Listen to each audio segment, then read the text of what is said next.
Welcome to Blue Tinted Glasses, the home of Leicester City talk on YouTube. Fan debates, live watchalongs, post-match reactions, and all the Fox's banter you could ask for. Subscribe now and see the game through Blue Tinted Glasses. Just into race clear. He's got Jamie Vardy with him. Jamie Vardy sets off. Jamie Vardy! Ball back here for Darwin. Oh, he scored! An absolute belter! That is trademark Abdul Darwin. This one into the box. Nugent over the top. Oh, what a goal! David Nugent's just scored a beauty. He's made Forest look like fools. Premier League champions 2016. The amazing Leicester City.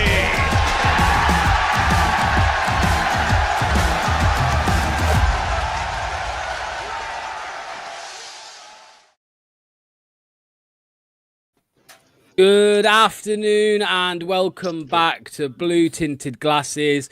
I hope you all had a great Christmas day and I hope you had a better Boxing Day morning than me because I am in the gutter, which is why I am back on the beverages to try and get over it. So I hope you're all doing well. I hope you're all feeling fresh and another joyful day of watching Leicester City, of course, as always. So that's always fun. But yeah, before we get into it all, of course, we're here for the Watchalong, Leicester versus Watford. And Neil, what's going on, mate? How are you? Merry Christmas, mate. Yeah, belated Merry Christmas everyone as well. Hope you enjoyed the Christmas special. I look a bit worse for where I've just been for a run because yesterday I did nothing but eat in a good way. So I tried to wear it down, but I don't think it's gone too well. But looking forward to this. But I hope you all had a good time. I had a great one, thank you. Running on Boxing Day, there's one thing for you. I was driving back from Loughborough this morning and I was seeing like people running out for runs. I'm like, you fucking madman. Well, no thank you. To be fair, the bozo alert is necessary because I actually went to the gym and it was closed, so I did look like a proper bozo. Okay, there we go. Luke, mate, I mean, people are saying they're freezing their tits off. I know who isn't. It's you. I bet it's about 30 degrees or something like that, mate. How are you? Good, mate. I'm 2 chocolates away from type 2 diabetes. Respect Neil's commitment. I haven't been to boxing in over a week. I've properly been slacking off. Mate, dramatic weather difference. It was 43 yesterday in Perth, and it's now 25, or it was. So huge drop off. Really? That's crazy. Huge, yeah. That's mad. Well, I hope you had a good one, mate. I hope it went all right. Were you eating turkey, or do you eat fucking ribs like you show off your barbecue? Do you eat barbecue at Christmas? Most people do, like for breakfast we do like bacon, eggs, the works, croissant, ham and cheese, fully sexy, bit of fruit and yogurt. And then lunch, a lot of people do cold cuts. I think it's a waste of time. I had a steak for lunch. What a fucking boss I am. What about you guys? What do you guys do? Turkey? Turkey. Do you know what, Luke? I had beef this year as well. My mum made turkey and beef. But she even asked me, because you want me to, if you don't mind, because we had this discussion before. Turkey's all right, but it's a bit dry, isn't it? And funnily enough, even when she served it, my sister was there as well, goes, do you know what? Can I have a bit of beef as well? I was like, yeah, you got to drain the dark side. Right, okay, let's get into it all. So I'm gonna come to Luke first, because I know how strongly Neil feels, so I'll save him till last on this one. But I'll come to Luke first. Luke, here is the starting 11, mate. One change from the 4-1 defeat to QPR, and that is Caleb Okoli in for Yannick Vestergaard, who's injured. So how are you feeling, mate, when you see this lineup? Because again, 10 of these players were 4-0 down at half time a few days ago. It's interesting. So, like, the one I want to really focus on, obviously, is Okoli. So this is the partnership before the season begun that a lot of us wanted to see. Let's bring the youth through. It's good to see Okoli back in. Be interesting to see if he plays out the 490 and if Aluko comes on for him. I like Okoli in terms of his pace and being able to close his man down. It's a big upgrade from Wout Faes, but he definitely, unfortunately, with Wout Faes, shares the bozo gene. So sometimes he does some scary shit. So I'm hoping he has a good game today and he can have some confidence from it. Yeah, go on then, Anil. Talk to me, mate, because the points you make are valid. 4-0 down. We didn't see any changes at half-time in that game. And we've gone for basically the same 11 other than a forced change, which was Nelson in for Coley in for Vestergaard. So yeah, how are you feeling, mate? 'Cause I think a lot of people would see it as a positive change, Coley coming in over Vestergaard. However, maybe you think there should have been more. I think this is absolutely insane, in my opinion. For what it's worth, this probably is our best 11. But the thing is, I don't think at any level of professional football, I have seen like the lack of balls on the manager before. Like when your team plays that bad, like if I played that badly, even just for my mates, they would haul me off at half time and there's no way I'd be starting the next week. And I would have nothing against it, right? Because you know that you played shocking, right? And that would be prompting you in training to work your arse off to try and work your way back into the team. Like, what message does this send to people like Lewis Page, Jeremy Monga, Bade Aluko? Two of those players, I think Lewis Page and Jeremy Monga, actually were pretty good in the second half last week as well. So what have they got to do to get into the team? So I think it's shocking, right? Last week at halftime, he should have made the 5 subs because it didn't matter if we lost the game 8-0. We'd already lost the first half 4-0. Let the players try and stake a claim in the team. And this week, Ricardo and Luke Thomas legit dropped 0 out of 10 performances last week. So what does Aluko have to do to get into the team? I know people say Hamza Chowdhury is like awful on the ball, which I agree with. But to be honest with you, the way that his person in front of him played, he should be in the team today, or Bade Aluko should be. Ricardo, I love Ricardo. He's a great player, but he was crap. He was capital CRAP. So sorry, I just don't get it. I think it's very poor management. I couldn't think of a single manager ever. I don't think even Ruud van Nistelrooy would do something this stupid, or Steve Cooper would not make any changes after being this down. So I don't get it. And is he just another manager that's given up? That's what I'm thinking. Just quickly, Roy, you don't need to keep commenting about sounds, mate. It's your end. I don't know what you're listening on, headphones or something else, but it's you that's got the problem with the sound, mate, not us. So just try and sort that out and stop commenting it. Luke, obviously looking at the... Sorry, I'm not in the mood for people to tell me the sound's a problem when it's not. He just keeps saying sound on, sound off, sound on. No, mate, the sound is on and it's staying on. Yeah, Luke, Jakub Slarchik, mate, let's mention him. I mean, there's been a lot of talk about him recently.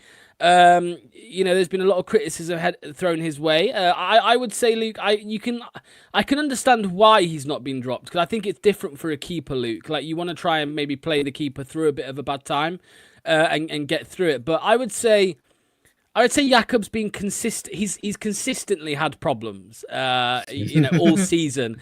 I wouldn't say it's a bit of bad form at the minute. To me, it seems like it's just he's not great. But what would you have done? Would you have stuck with him like Marty's done, or would you have maybe given Begovic or even Vitesse a go? I think it's pretty telling that Vitesse is not going to be really used at all. We haven't even seen him in a cup game. I wouldn't mind seeing him, but look, to be honest, I would still persist with Jakub. I do think he's got some clangers in him. His ball distribution, unfortunately, actually seems to be getting worse, which is a bit of an issue.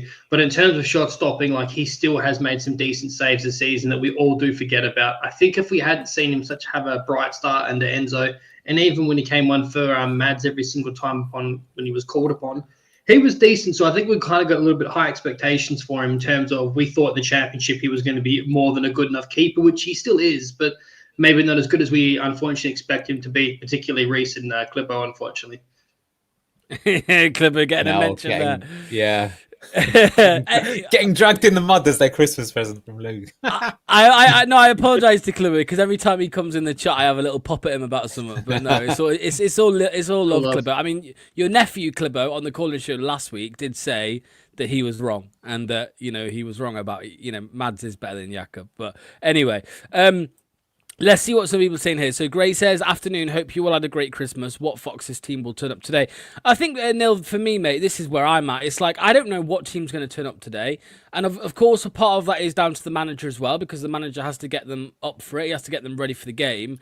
But just every game now, Neil, I've got no idea which Leicester City are going to turn up. Despite the 11, it doesn't matter who's playing. I don't know what Abdul Fattah is going to turn up. I don't know what Bobby Reed's going to turn up. It's so frustrating not knowing if we're gonna turn up and play, because I think at home we're more likely to do it. I think the players as well, and Neil, were maybe a little bit, I don't know, just startled against QPR as well. But yeah, I don't know about you, mate. Startled, poor guy. Sorry.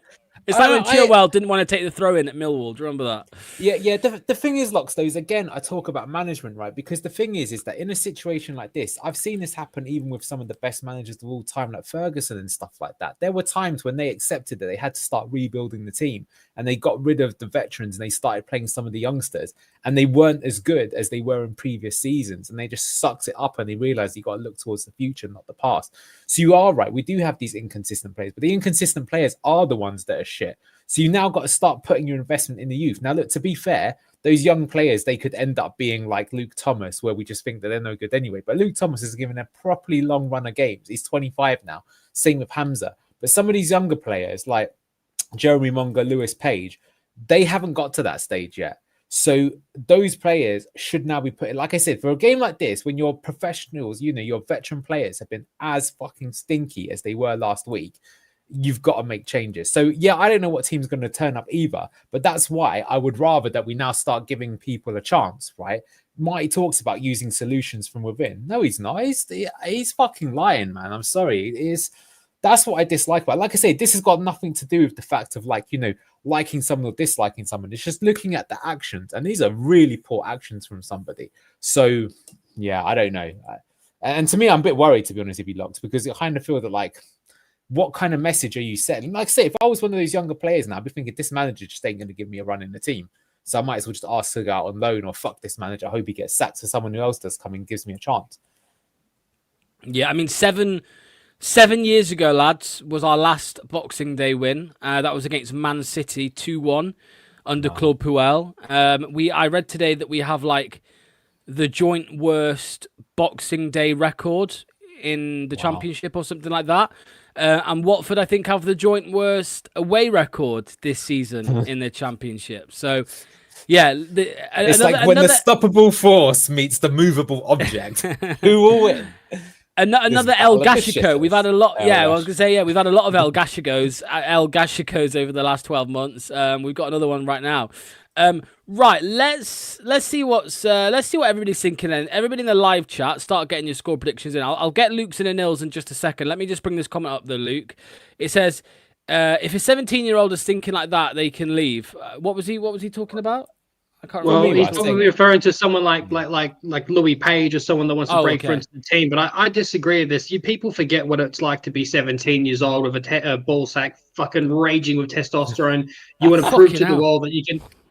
Well, come on, man. It's true, right? Yeah. When you're 17 years old, you don't think, I'm going to buy my time. You're thinking you're the fucking shit and you're going to show all these boomers what's good and you're going to be the next wave and you've been butted up your whole time, come from this youth academy. Your ego is probably through the roof. And obviously that is a bad thing, but also you need a little bit of that to be a fantastic football player, in my opinion. You got to have that, confidence and that courage. So I got nothing wrong on that if they're respectful. But I disagree with that whole thing on the 17-year-old. You want to be playing as much football as possible to, continue your career and get better and better. You don't get better without playing. I am seeing some positive score predictions, so I'll come to them in a second. And Neil, give me yours, mate. What are you going for this game? I'll actually say 1-1, but I think it'll be a crap game. Okay, Luke? I'm going 2-2. This is the most depressing stream we've ever done. Oh, man. I think I'm going to have to crack a beer now too. I'm going to go for a 2-1 Leicester win, although I don't think it will be a beautiful performance from Leicester City. I think it might be it will be quite close, I think. But yeah, it's crazy when Clibo's back in Leicester to win. What is going on here? He's feeling in the festive mood, Clibo. 3-1 City. Boho 3-2 City. Mark Jones says 2-0.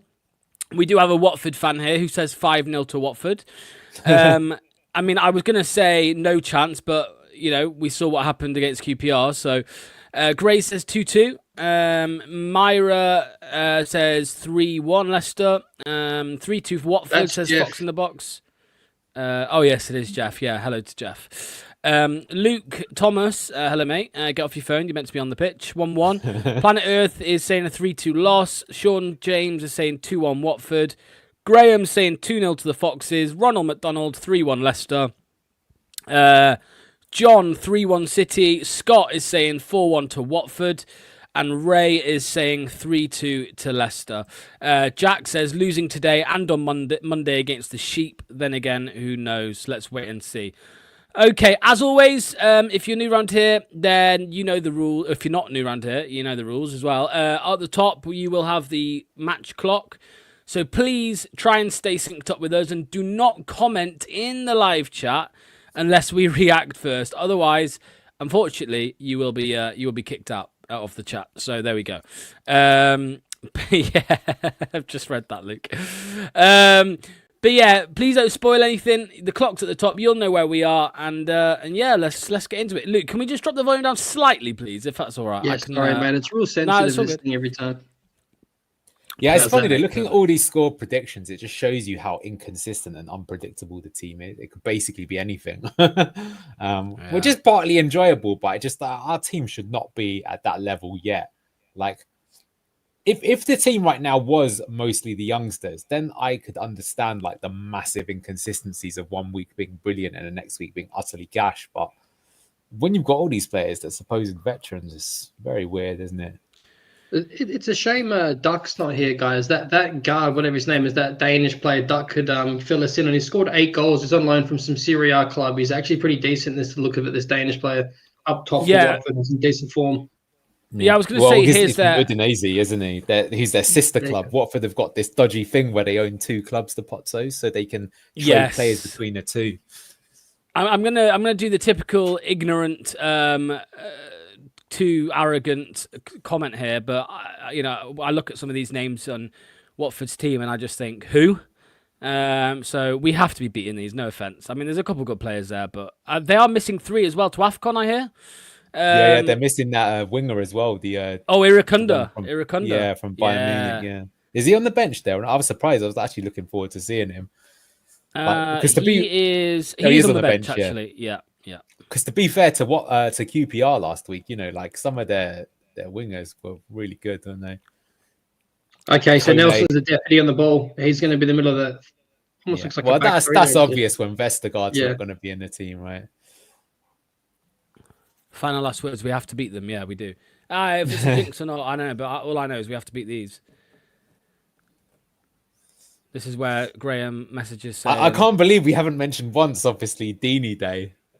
Oh my God, yeah, that's true. Possibly the worst moment ever as a Leicester City fan was against Watford. Oh my God, it is Javi Gracia. He's back again. Yeah, man. Watford. Yeah. Third time lucky.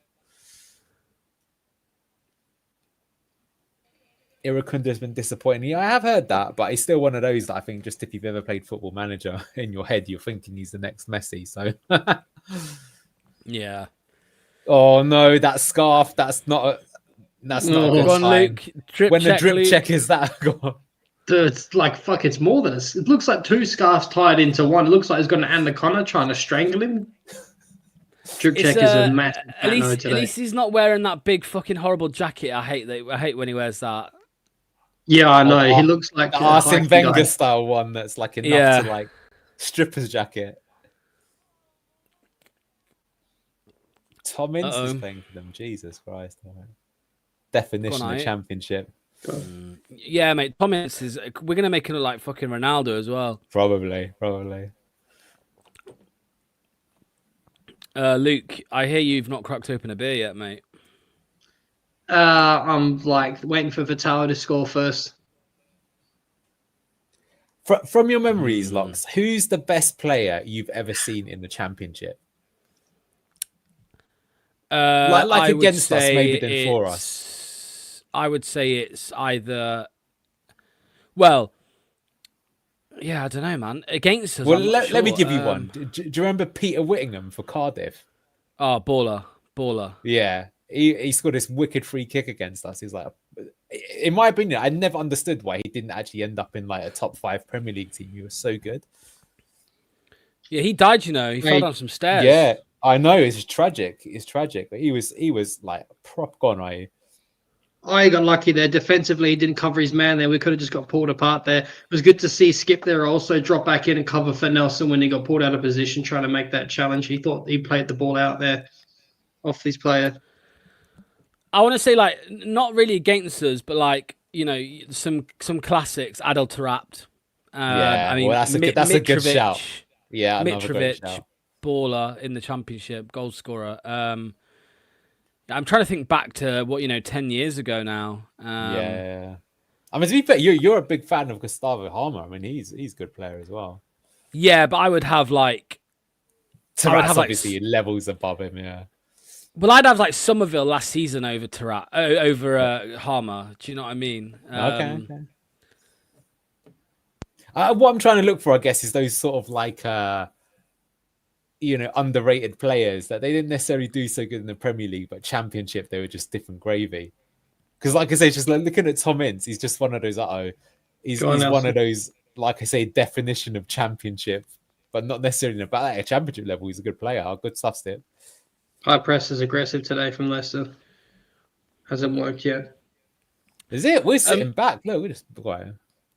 I was going to say, Keith, they haven't done a minute's silence for John Robertson, but they are wearing black armbands. The former assistant manager of Leicester, he died yesterday or the day before. R.I.P. man, one of the great assistants to Martin O'Neill. Part of one of the best eras of the club.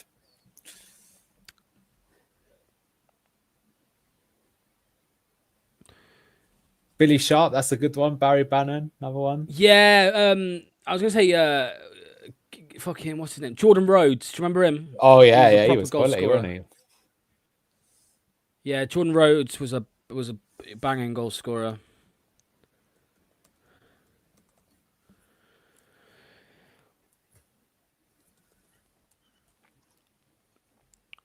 Charlie Adam for Blackpool, that was another good shout. Yeah, he did do well in the Premier League as well. I'll tell you who is maybe underrated a little bit in the Championship because he did it for different clubs. Anthony Knockaert. Oh, that's a definition. He was absolutely. I don't know about you, Locks. He was one of my favourite players when he was at Leicester. Yes, it's actually crazy that if you think about it, we won the Premier League and we won it without Anthony Knockaert. You'd think that's not possible. You know what I mean? A guy that's banging them in from 40 yards out. And Maris displaced him. I think he was there at Brighton's promotion season. I think he went to Fulham when they got relegated, and he was there for a season. And they all like him as well, don't they? All these clubs, they rate him as well. They all rate him. I mean, Knockaert was just unlucky, man, because Riyad Mahrez showed up. You know what I mean? It's like, well, fuck. For sure. But to be fair, everyone said this because he was quite stocky. I don't think he had the stamina or the pace to play in the Premier League. But I do remember he came back with Brighton, I think 2 or 3 seasons later. He was taking the corners, and every time he took one, just the crowd on their feet giving him massive reception. He's same as like Lloyd Dyer, isn't he? He's another one that well loved by Leicester fans. Same as Vasilevsky never really did it in the Premier League, but I don't think you'll find many Leicester fans that got a bad word. You'd have loved Vasilevsky, Luke. He was fucking basic. He went on to fight in the MMA after Leicester. I mean, his definition of your favourite ever type of player. Oof. Nice. I'm going to look this guy up after scoring, maybe. Come on, take your man on. Beautiful. Drop it, yeah. All right side, yeah. Yes! Yes! Jordan James! Get in there! Get in. Classic Leicester, 1 shot on target, 1 goal. The clinicality is back.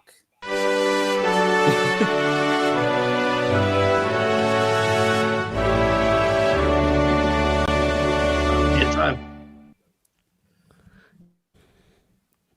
JJ, man, Luke's gone to get a beer. There we go. That's better. Yeah. That's better. It's funny. You know what? I'm gobsmacked he didn't play in Fatawu. That's what I was going to say. You could actually argue he should have done, but fair play to him. I mean, you're confident. He is our captain. Fair play to Ayew as well, who held it up for him. That's really good. I mean, that's against the run of play. Great finish as well. I'm not relying, Neil, man. It's becoming harder and harder to see how Leicester managed to sign him. There's going to be loads of clubs who want him, man. There's going to be loads of clubs who want him. I think it's already in the contract, Locks. I'm convinced. It's one of those where it's a loan and there's an option stroke obligation to buy him. And that is normally agreed on it as well. So, you should see it. But as I've said to you, it could be one of those where, because do you know, for example, Real Madrid are going to be buying back Nico Paz for just 9 million euros. That's mental. So, well, it is. So a lot of people think what's going to happen is that they're going to buy him back and then just sell him to Inter for 50 million euros.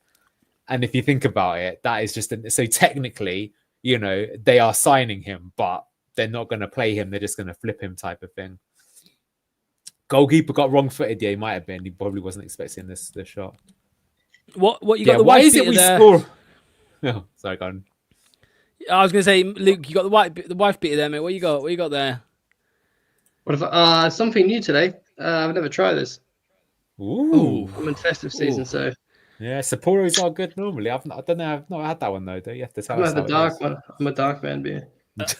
The Doc curse is real, guys. Yeah, Doc ain't clearly. here and Ban he him. scored. Yeah. Remove him from the group.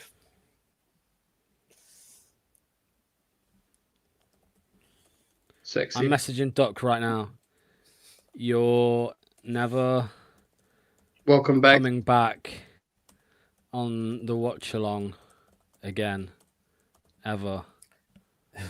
So you guys say we won't keep Jordan James, right? But we are the club that paid Connor Cody 60 grand a week in the Championship, and Harry Winks even more than that.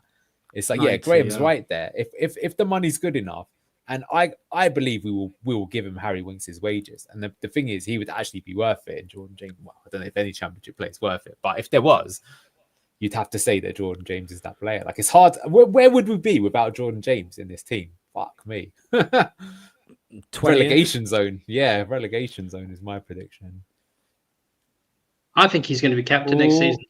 Well, that was. Wow, that was only 9 I thought he goals. did that in, Luke Thomas, but fair play to him. We got to wake up though, because Watford were the better team. That goal was against the run of play. Look at that lovely ball inside. Ince plays it to their winger out. Now, Thomas, could you not have hit that any wider, mate? You nearly fucking went in. Yeah, so Jesus.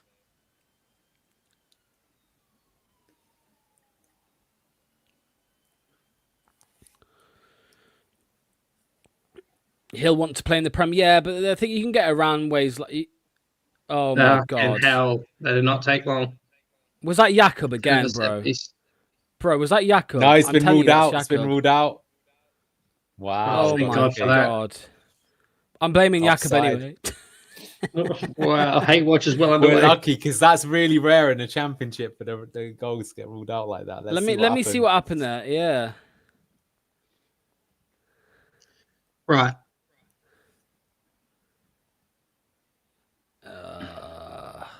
I think they've ruled it out because the guy supposedly got in Jakob's way, but no, he came off his arm.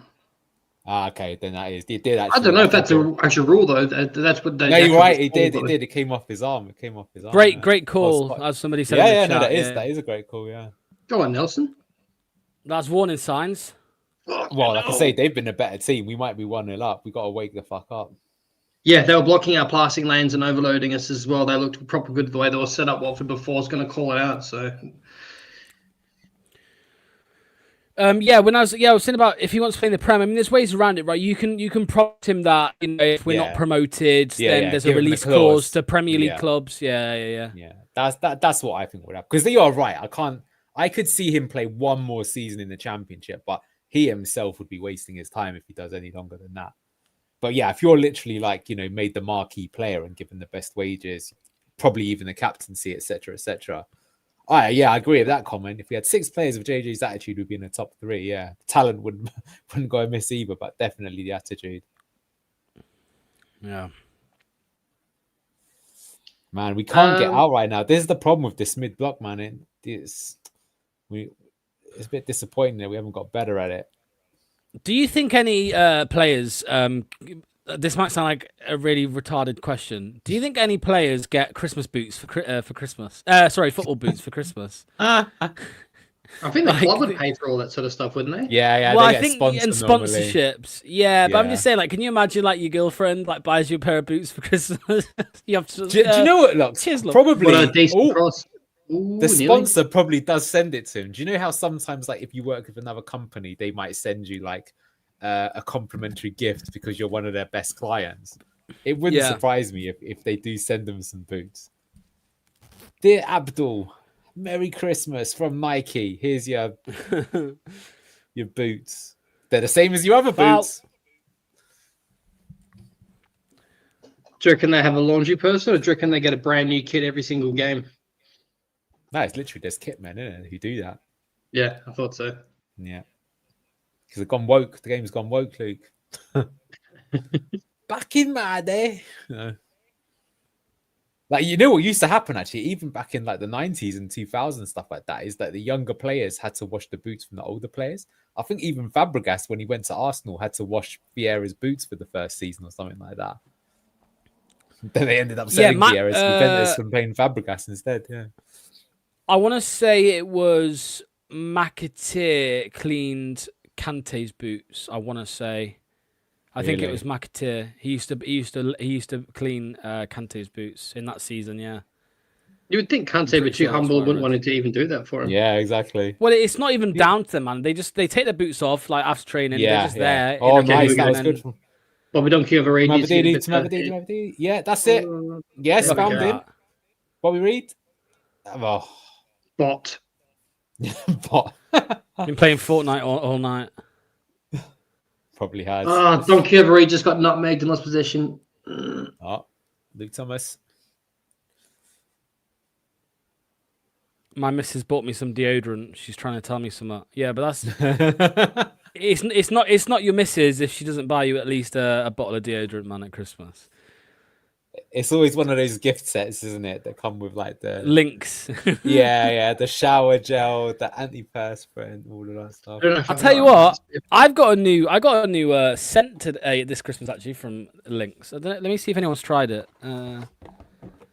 Anyone in the chat drank this before? Sapporo Black Dark Beer. It tastes like fucking like someone bled in it. Like it's got like a. It's gross. We should do a beer stream one day. Oh no, that looks new. Epic. Fresh, I think Luke. I think in Australia this is called Axe. No, is it? No, called Axe? it's called Lynx. It's called. But in America and Canada, it's called Axe. Yeah, no, we're the same. We're part of the Commonwealth. Come on, son. Yeah. This is a new one, man. It's a new one. It smells good. Smells good. Gray, I am drinking Sapporo Premium Black. I've never tried it before. I've been trying dark beers. I'm in festive. I don't drink much, to be honest, but whenever it's festive season, I commit a little bit. Good lad. I've got, I think Bailey's is my favorite drinks. And Christmas, I get all like the Christmas special editions. So there's like Terry's chocolate orange. There's chocolate Anil. Yeah, I seen something today, man. I'm not normally a Bailey's guy. I'm the same, like festive. I like a good Bailey's coffee in Christmas or when it's winter. I saw something pop up my algorithm today. It was cinnamon scroll Bailey's. I was like, whoa. I have seen that one. I haven't got that, so I have to get that. I'm trying to build the collection. It's like a good excuse Bailey's to makes get me want to vomit. Really? Yeah, but I hate it, bro. Fair enough. Oh, it's that weird feeling. It gives me that weird feeling in my stomach, like this is not a party. Like you need to get out. Yeah. I did say as well, by the way, thank you for your I got a lovely message off Ethan yesterday saying Merry Christmas from him and his mom, and I replied with Ethan's mom has got it going on, so cheers to you, Ethan's mom. Hope you're doing well. Old Spice, oh mate, Old Spice is a fucking classic. I like a bit of Old Spice. Legendary. Go on, Terry Steffi. Crews doing the advertising. Nice, go on. Well, we've been way better than we have been last week, that's for sure. Although we still look a little bit. Yeah, see, that's the thing. Bailey's with coffee. That's how you do it. That's really, especially in these winter nights. Yeah, it's lovely.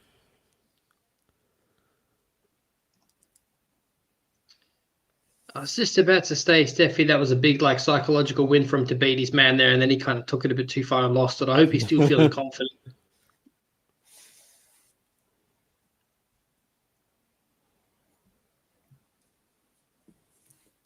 You guys got any New Year's resolutions? Probably stop. No, that's for weak people. That's me to decide on New Year's Eve. Most Luke comment ever. It's true, right? I know you think the same thing. That's why I said it. I don't know. I guess that sounds a bit harsh. No, that is kind of true because you can start at any time, right? There's no need to have to wait for it, but it can be good. It can be good. Here's one for everybody. Get it forward. You just okay. That's gonna be rinsed so hard. That is so good. Absolutely love that. Nah, every tactics show from now on is gonna have at least one play of that. I'm telling you right now. Get it forward. Can I ask, like some of these random? I've always been curious. Some of these random chairs that you see, like proper close in front of the barrier, in front of everyone else. Like, who are they for? Like, what are those Disabled. seats? Okay, sorry, I feel guilty for asking that. No. The best part is when they're. Is there like it's like yeah. There's no seats there. It's just wheelchairs, I think. Oh, okay. But then when somebody scores, there's a miraculous recovery, and people. He's gonna get booked for that. Yeah, he Yeah, is. he's gonna get booked. That was a bit Abdul, rash. Yeah, he's got to watch it now. Did you see that clip of Mavididi saying pick that up if Top should sell up? Yeah, did everybody see that? It was fucking quality, man. Did you see it? Did everybody see that? What's that? Say that again. Sorry. The Mavididi Fortnite clip? Nah, you and Duck doing some proper snorking. No, it weren't us, man. I'll show you it. Okay. Go When on. I'm confident there's a Nice there's not gonna be a arm. goal. Donkey over Reed, man. He's another one, Bull Reed, isn't he? Where he's either amazing or he's shocking. It's surprising how he's so bipolar as a player. I don't think Steffi needs to be dropped, and like you can make a strong enough case for him to be dropped for Monga. But I do think Monga should be at least just once tried in that 10 position. But then you're probably going to make the argument then what's going to happen if Page. But look, to be honest, on. here we go. Here we go. Fuck Oh, off. What? no. The thing He is- said play on, and then he changed his mind. felt sorry for the disallowing their goal. Yeah. Oh, okay. That ref looked like he I don't just think that's burped a up a foul. hot dog. Eh? The thing is, like Yeah, I his- say, Lucas, Mavididi can be the better player, but I'm just saying, like, most teams, that's how you manage, right? It's that, like, you're trying to keep your players at their best possible condition. You're trying to make them worried in a good way that their place might be taken if they don't perform. So you have players competing for positions. If you just have it like this, where you're not competing for position, there's a clear 1 and 2, then Luke's face right now. Honestly, man, I feel like I just drank blood. Proper vampire ale. Maybe it should be called Sapporo Red. Yeah, it's fucking hanging. I'm not going to drink it again. Right, here's the video, Luke. So he's playing Fortnite with a Leicester fan. Okay, Mavididi. And this is what happened. Oh, I've seen this. Nice, I'll take that work. Pick it up if you think Top should sell up. Alright, bro, this is my last game with you, bro. I can't lie to you. I don't meet you. And then he left the game. So yeah, someone dropped a gun from him, picked it up and said, pick it up if you think Top should sell up. And then he rage quit. Mavididi rage quit. Thin skin, man. Thin skin. Now you get in big trouble, though, for doing stuff like Yeah. that, right? He's being professional. He would be getting strongly encouraged to not even stream at all, I would imagine. Most players. Yeah. I'm very surprised that they haven't. Because you know what? You know how Nazi the Leicester media is. team are at Leicester. Exactly. They just probably haven't realised, because knowing them, they don't even know what streaming is. But It's yeah, one of he them, did and do the it's. right I think thing. it's like what you expect, man. You know, what I mean, you're going on voice chat with a load of Leicester fans who are like faceless exactly. people, anonymous. Yeah. Of course they're gonna do that. Yeah. I think it's a shame because like the people that like, I don't know, this is a divisive, I know everyone's going to agree on this, but like a lot of people don't like what Fatawa did, but I think it's fair game. If I can come on here and call someone a donkey, a turtle, and god, whatever else, and the players should be able to defend themselves too. I know they're on a lot of money and they've got to be professional, but come on, you got to have it both ways, in my opinion. They should be allowed to stick up for themselves. If they want to stream and go out and talk bullshit, they should be able to. I think we live in a world of snowflakes where they're too paranoid about what he's going to say, and kids can't see it. Kids are all exposed to internet at an extremely young age anyway, so they're going to find fucked up shit if they probably want to anyway. So I just think they should be allowed to say and do whatever the fuck they want, to be honest. That's my opinion. I agree, but the thing is they'll be on a contract which doesn't allow them to do that. That's the thing. Though. So if you play here, you have to abide by these rules, right? Yeah. Otherwise, it's you're going to get penalised. Blah blah blah. That's why sometimes you get things with clubs where, like, for example, Beckham did this. Didn't he? What a gift. What a That is. Oh, Do you know what? As soon as it dropped to Mavididi, I knew it wasn't going in. You just knew that was the one player. He doesn't like What a shooting bot, from bro. there. Have you noticed that a lot Yeah. of Maverick? Yeah, he does not like shooting from straight on like that. He never. Well, he can make himself an angle then. Yeah. He had so much time, bro. Exactly. Look at the players around. Look at the players around him, man. Look at Abdul. I mean, Yeah, come on. Fatau's going to be raging. Uh, But then again, it's on his He wrong. had more time. That's what you're saying there, Locke. So he actually could have even taken it in closer. And in the end, he Yeah. hasn't really found the corner or hit it hard. He's done neither one nor the other. Gilt edge opportunity goes begging. Like It was a gift as well. Not late Christmas present from the Watford keeper. Yeah, it was a lazy shot. these things built into contracts, like you may mention, Anil. Oh, here we go.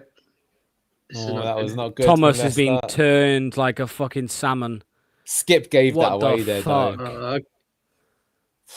Got away Okay, with how it we there. got lucky there, boys. Yeah.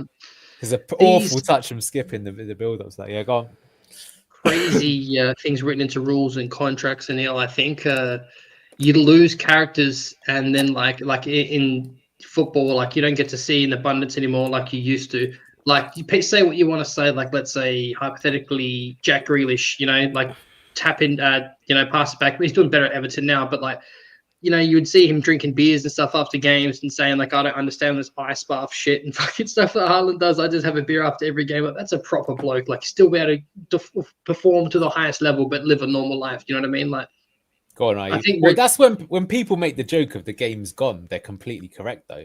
I mean, you're totally right, Luke. But what's happened is that basically now clubs aren't really clubs; they're just companies, and the club is part of that brand. So they do all this shit to protect it. But you're right. I mean, we miss the Mavericks of the past when we had things like, your George Best and stuff like that.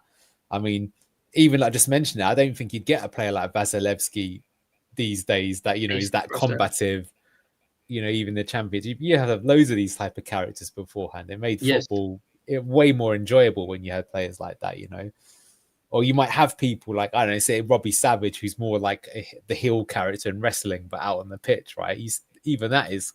It's kind of fun. You rarely get it. Like, what's like the biggest rivalry even between players in the league right now? I couldn't even tell you. It's not like Roy Keane and Patrick Vieira back in the day. Haaland and Arsenal. Haaland versus Arsenal, man. They hate each other, bro. It's pretty timid though, isn't it? It's pretty handbags at 6 paces by comparison. So what you're saying is we need a player to sleep with another player's wife, like Terry and Wainbridge. Terry and Wainbridge. Yeah. Well, that was another good one. Nelson's been fantastic. He has best player for us, I think. Oh, yeah, that was so confident the way that he won the ball back, strode up through the pitch and played the ball through. Lovely. Gray players like George Best. How they did that on the pitches back then. That's another thing. Like sometimes you see these clips of Pele and stuff like that.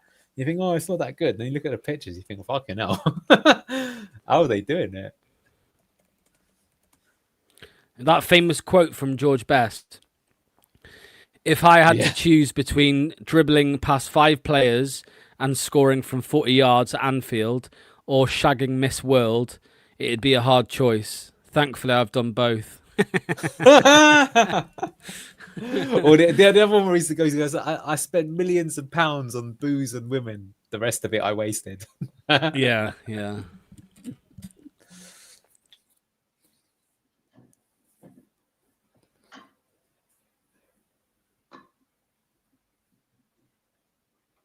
Well, coming up to the half-hour mark, 1-0 Leicester. Could have scored 2 here, although they could have had one as well. Yes, Boho, I've heard that rumour too, mate. I've heard that same rumour. Really? I didn't know about that. Yeah, I've heard it, yeah. Wow. Apparently it was fine as well. He didn't give a shit. It was like a Danny Ward, Hamza Chowdhury situation, I think.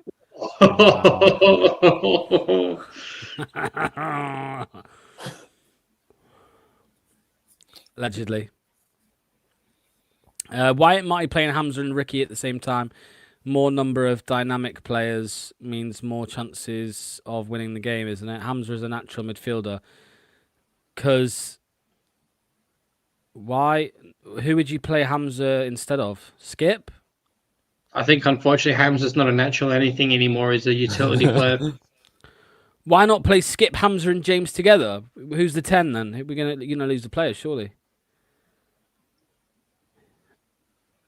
I don't want Hamza anywhere near the start 11, to be honest with you. I'm quite comfortable with him being rotational. Nice, backup. Ricky. Okay, he's Nice, actually having a good game today. Lovely. Oh, almost. But now the counter press is on. He's going. Cameraman can barely keep is up. scaring me a bit. He's not had the best game today. Bring on Munger in his position again. So no Evans on the bench. Do you think we see Carranza come on for Ayu? Do you think Turtle Ayu is going to be playing 90 minutes until his hip gives out? Silko up top again like last week. Okay. Yeah. And then in 5 days' time, it'll be Mikel Antonio up there instead. Well, I don't know why we have to wait for that, because it's free agent. He can come whenever, man. Yeah, you're right, actually. You're right. Yeah. Probably knowing Leicester, they haven't realised that.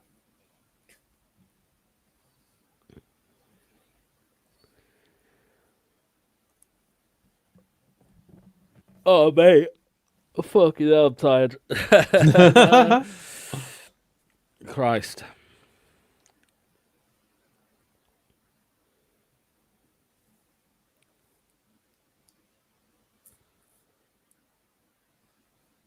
Nelson doing his Vestergaard impression there. Studs on the ball. Here's Bobby.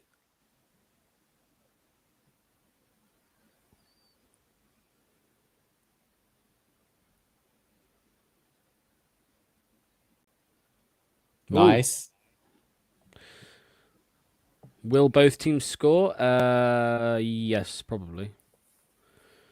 Yeah, I think we need to score another one to win this game. Knowing Leicester. Knowing Leicester. Everyone wrapped up nice and warm on the bench, in the stands, sorry. Yeah, two very average championship teams here. Very much agree with you. Not much quality. Oh, honking. At least we won the ball back.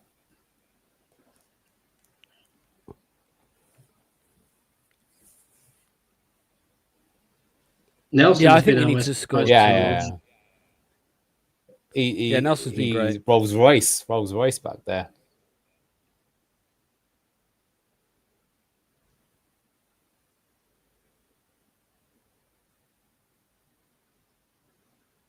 Last touch from Bobby Doncaverade. Yeah, he's so calm on the ball, Ben Nelson. You can just see it. Yeah. Every time he gets it, just calms the game down. Very, very good. Marshalling the defense as well as calling out to his players. He's organising. It's made a big difference because the first 10 minutes of the game, even though he scored, Watford were like kind of dominating play. But now it's sort of like he gets that block, it just goes to Nelson, he calms it down, and we start building from it. Merry Christmas to all the Leicester fans. I hope you have a lovely new year and celebrate with your family and loved ones at this special time. I don't know why. I don't know why it makes me laugh, man. I don't know why it makes me laugh. I hadn't heard his accent before there. Okay.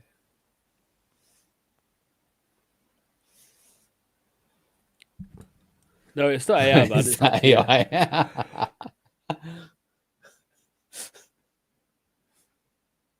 Keep that in for Tao. Keep it in. Come on.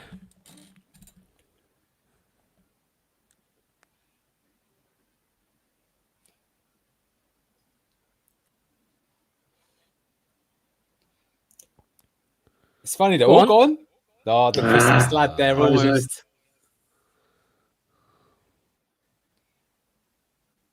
Look at Thomas. Fucking That was bot. good. He did it right there. I anti-jinxed him. You can thank me later. He's been pretty good today, Luke Thomas.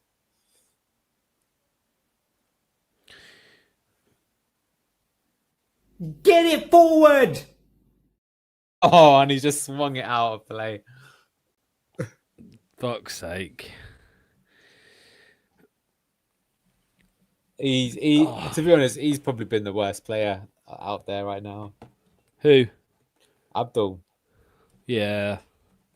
I was going to say that today, which is unusual. if we're going to score another one, it looks like it'll come down from the left. It'll look way more. Bobby Reed and Mavididi are combining quite well down there. Fatawi's just got booked and give the ball away. Leicester are average, but only until they sign another quality midfielder and a striker. I'd say a left back as well, mate. Or maybe a goalkeeper. But Watford and at least 20 of the Championship teams need more than that to reach another level.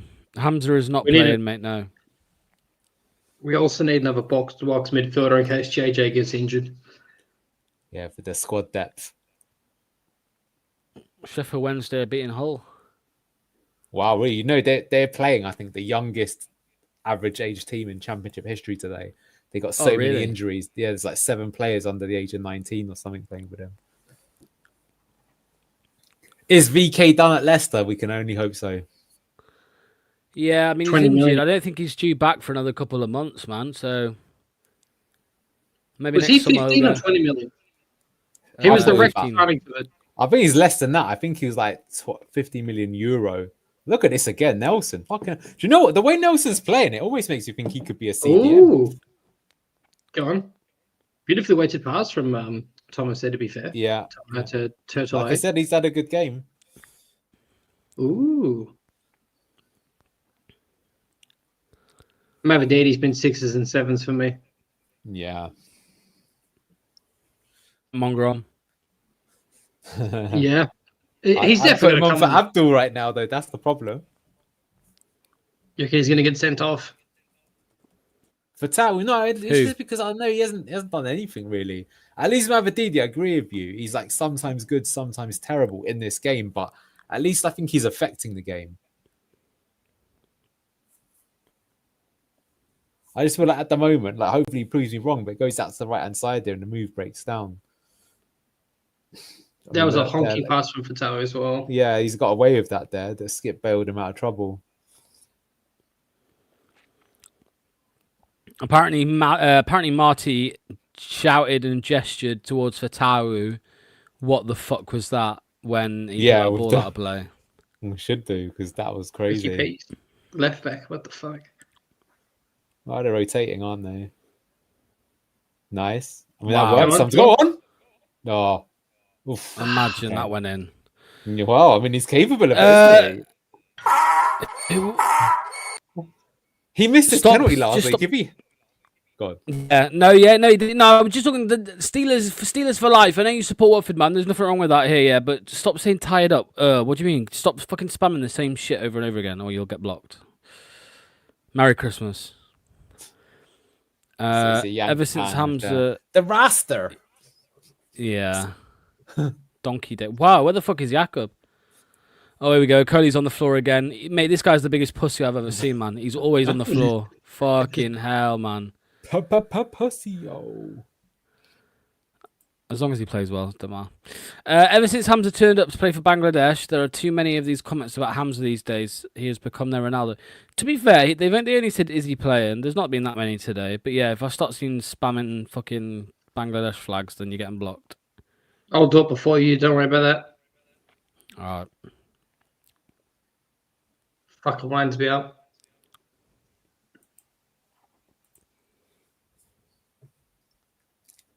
Yeah, if Bobby Reed, if he hadn't missed that penalty last week, would it have been 5 goals in 5 games? 4 and 4, I think. But like I said, he missed that, so now that streak is over. So yeah, he was going for the Vardy streak. Yeah. I don't know about you, but I feel like it's inevitable that Haaland's just going to break that record at some point. Yeah, probably. He's gotten to like 6, hasn't he? Or 6 or 7 twice. Yeah. I mean, it just shows you how hard it is, though, because it's like, even if you are, you can score even 40 goals a season, but to score every single game, week in, week out, it's very difficult.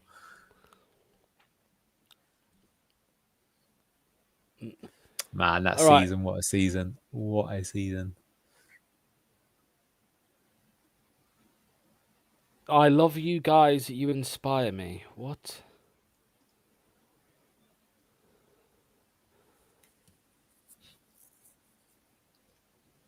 Thank you, I suppose. Luke, give me your hot take for the half. Hot take? Yeah. Oh, this ref's a fucking gronk. There you go. There's your hot take. Bang on command. The ref helps you out. I don't know if I have like a hot take. I just think so far that I think that the best players on the pitch have been Nelson and Skip. Who would think would be saying that about Skip? He's been brilliant today in that build-up play. Yeah, he's been good. I think Luke Thomas has been very good. But yeah, Nelson's head and shoulders at the moment. Funny enough, Jordan James, great goal. But after that, they're doing a good job of marshalling him. There's actually someone you can see that seems to be around him at all times. But go on. Take would be sub Mongeron for Fatawu halftime. He's on a booking and he's not really done anything, to be honest with you. I know you could say that often about Fatawu. You know, he has his flashes of brilliance, and you can say the same even about prime Jamie Vardy. But for a winger, and particularly with how rash we know he is in the past, he's been red carded before. Go on, IE. Oh, where are you running? What the fuck was that? The longer he had the ball, the further away from the goal he fucking got. What? No, play the other one, Luke. I want the other one. I want the other sound. Play the other sound. I thought it was going to be the shit sound. Jesus Christ.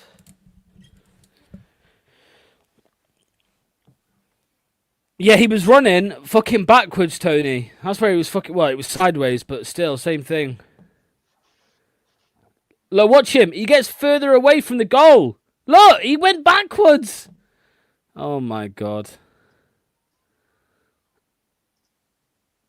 Oh, my God. This guy's annoying.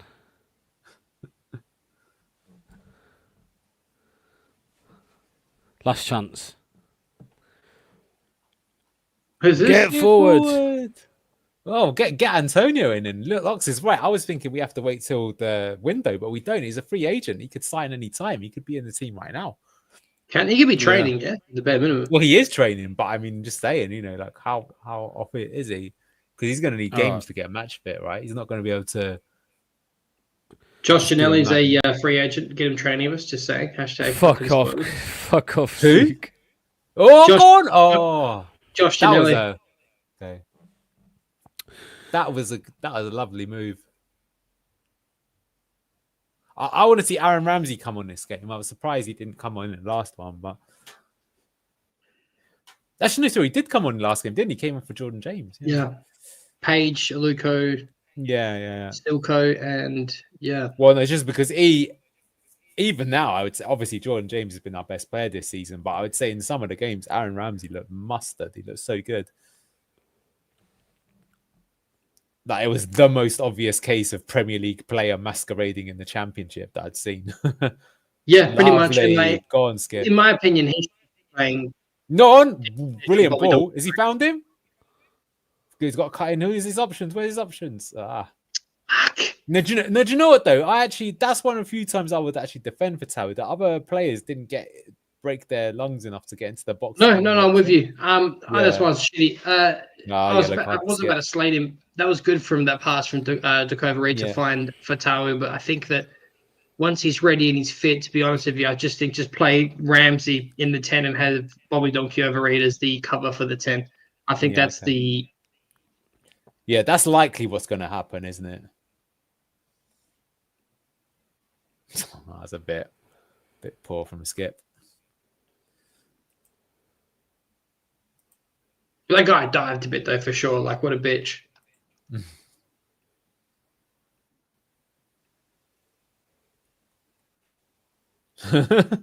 Steve, I still have no idea what our style of play is. You and me both, brother.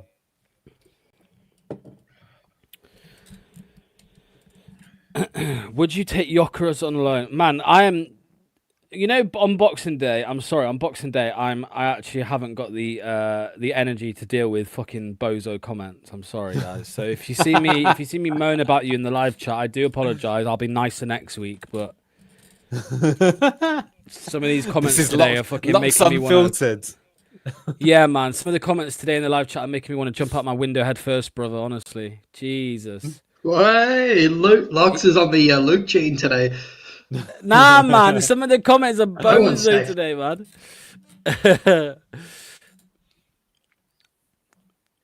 Was it Planet Earth that said that I was going to go to jail for saying like things that were like hate speech or something like that? Like, what a fucking maniac.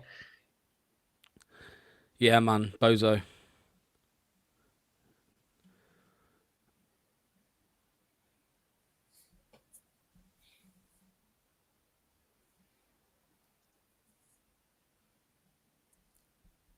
Yeah, JJ makes me happy. That's true. Ball in, ball in. Oh, Solacek, what a save, goats. 10 more He years. caught the ball. He caught the ball. Proper aura, that.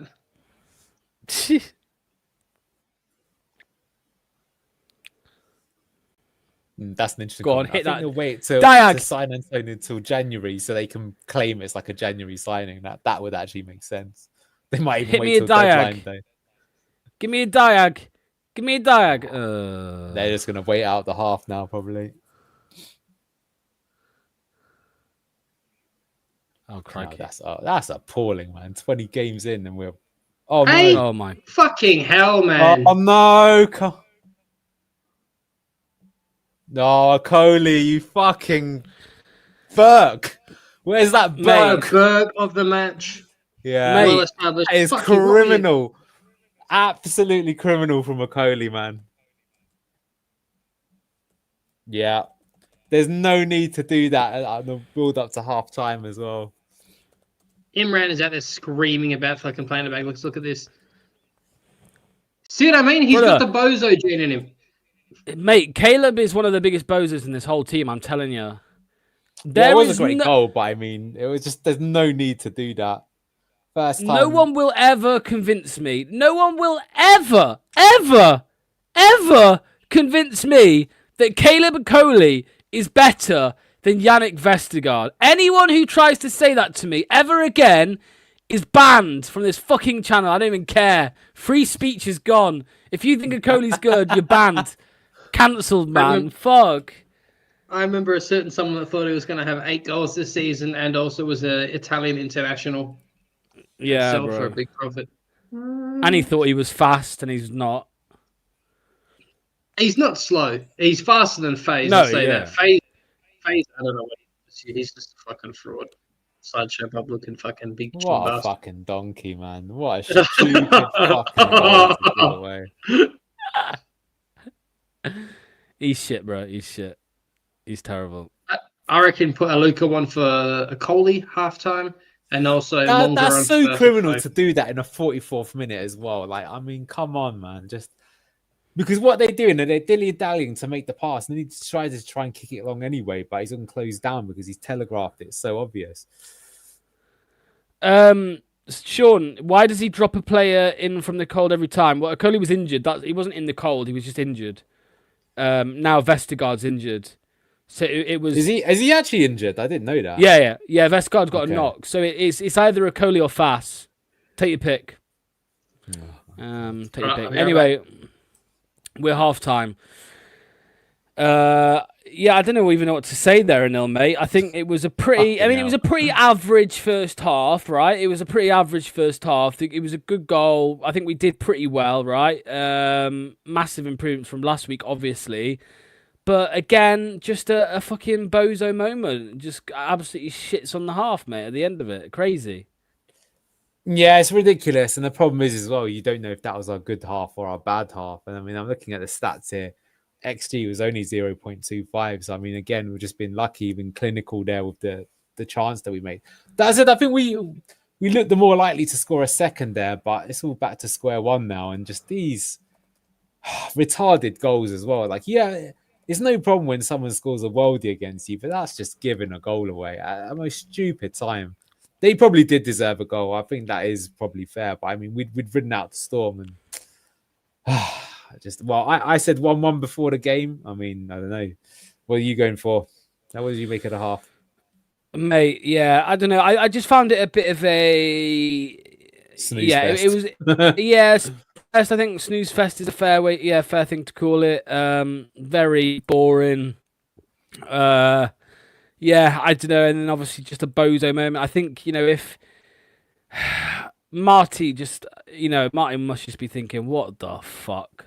You know, and his teammates as well, not just Marty, but everyone in there must be thinking, what? Yeah. That's not the first time he's done fuck? something like that either, Okoli. He's for the money that he cost, he should be a player that should be like Rolls Royce. And, you know, Ben Nelson obviously had that one dodgy game early on, but look at him today. He was outstanding. But Okoli just fucking, and as you say, he's always on the fucking floor as well. He's better off on the floor when he's standing on his feet. Just he loses it. And Brendan Rodgers, by the way, guys, he's never coming back to Leicester, and he's in Saudi Arabia, so that's not happening. Again, another bozo comment. Sorry. But yeah, South Africa and Leicester conceded 30 seconds apart from each other. My luck, yeah. Bring Suter and Nelson as a pairing. Well, that will be an option in the future when he's back. Tony Smith says, season ticket holder, and I'm sitting at home. That's how crap it is.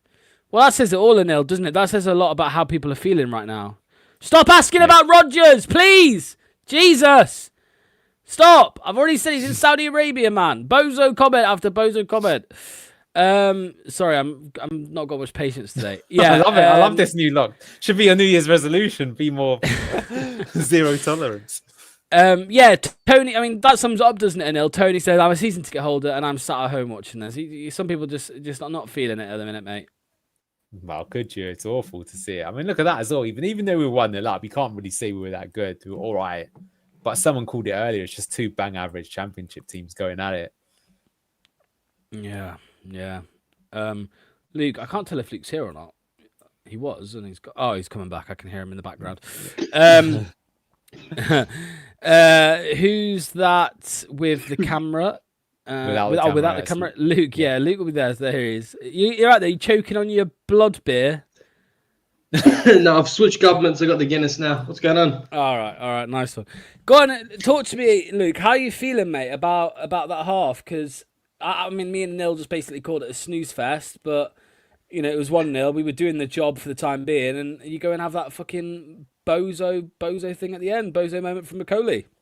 Yeah, classical call. I called it before the game started that I said, like, you know, he's offers a bit more physicality-wise and pace and phase if you're going to have another partner along with someone that's not Nelson or Vestergaard. But unfortunately with Faze, he shares that bozo gene. So I don't think we're ever going to recoup our money for him, to be honest. I think this is his ceiling. And unfortunately, just like Samare, he'll have one good game in 3 or 4 games, and then he goes back to showing you why he's a bozo. So definitely need another partner in centre back, whether that be Suter, I don't know, or someone else, but I don't think he's going to be the Marshall. Hopefully Yannick's back soon from this injury, because the Coley, mate, for me, just don't cut it. I think we need to get rid, possibly in January as well, to be honest. Well, Suter will be back next month, apparently. I mean, he's going to need time, right, to be weighing back in, but, you know, there's another option, Luke. I mean, if I said to you now, Luke, Fass or a Coley, who would you pick? Unfortunately, Faze, I would have.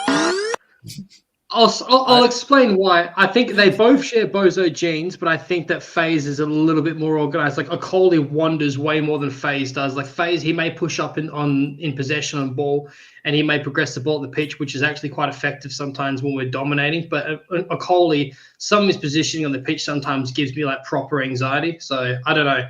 I think, buddy, I agree that Aluko, I think, is better at centre back than he is left back or right back. But again, I'll say it again. Aluko has more pace than all of the mentioned above. He chases people down like a fucking wild animal scared for its life before it gets teeth to the jugular vein.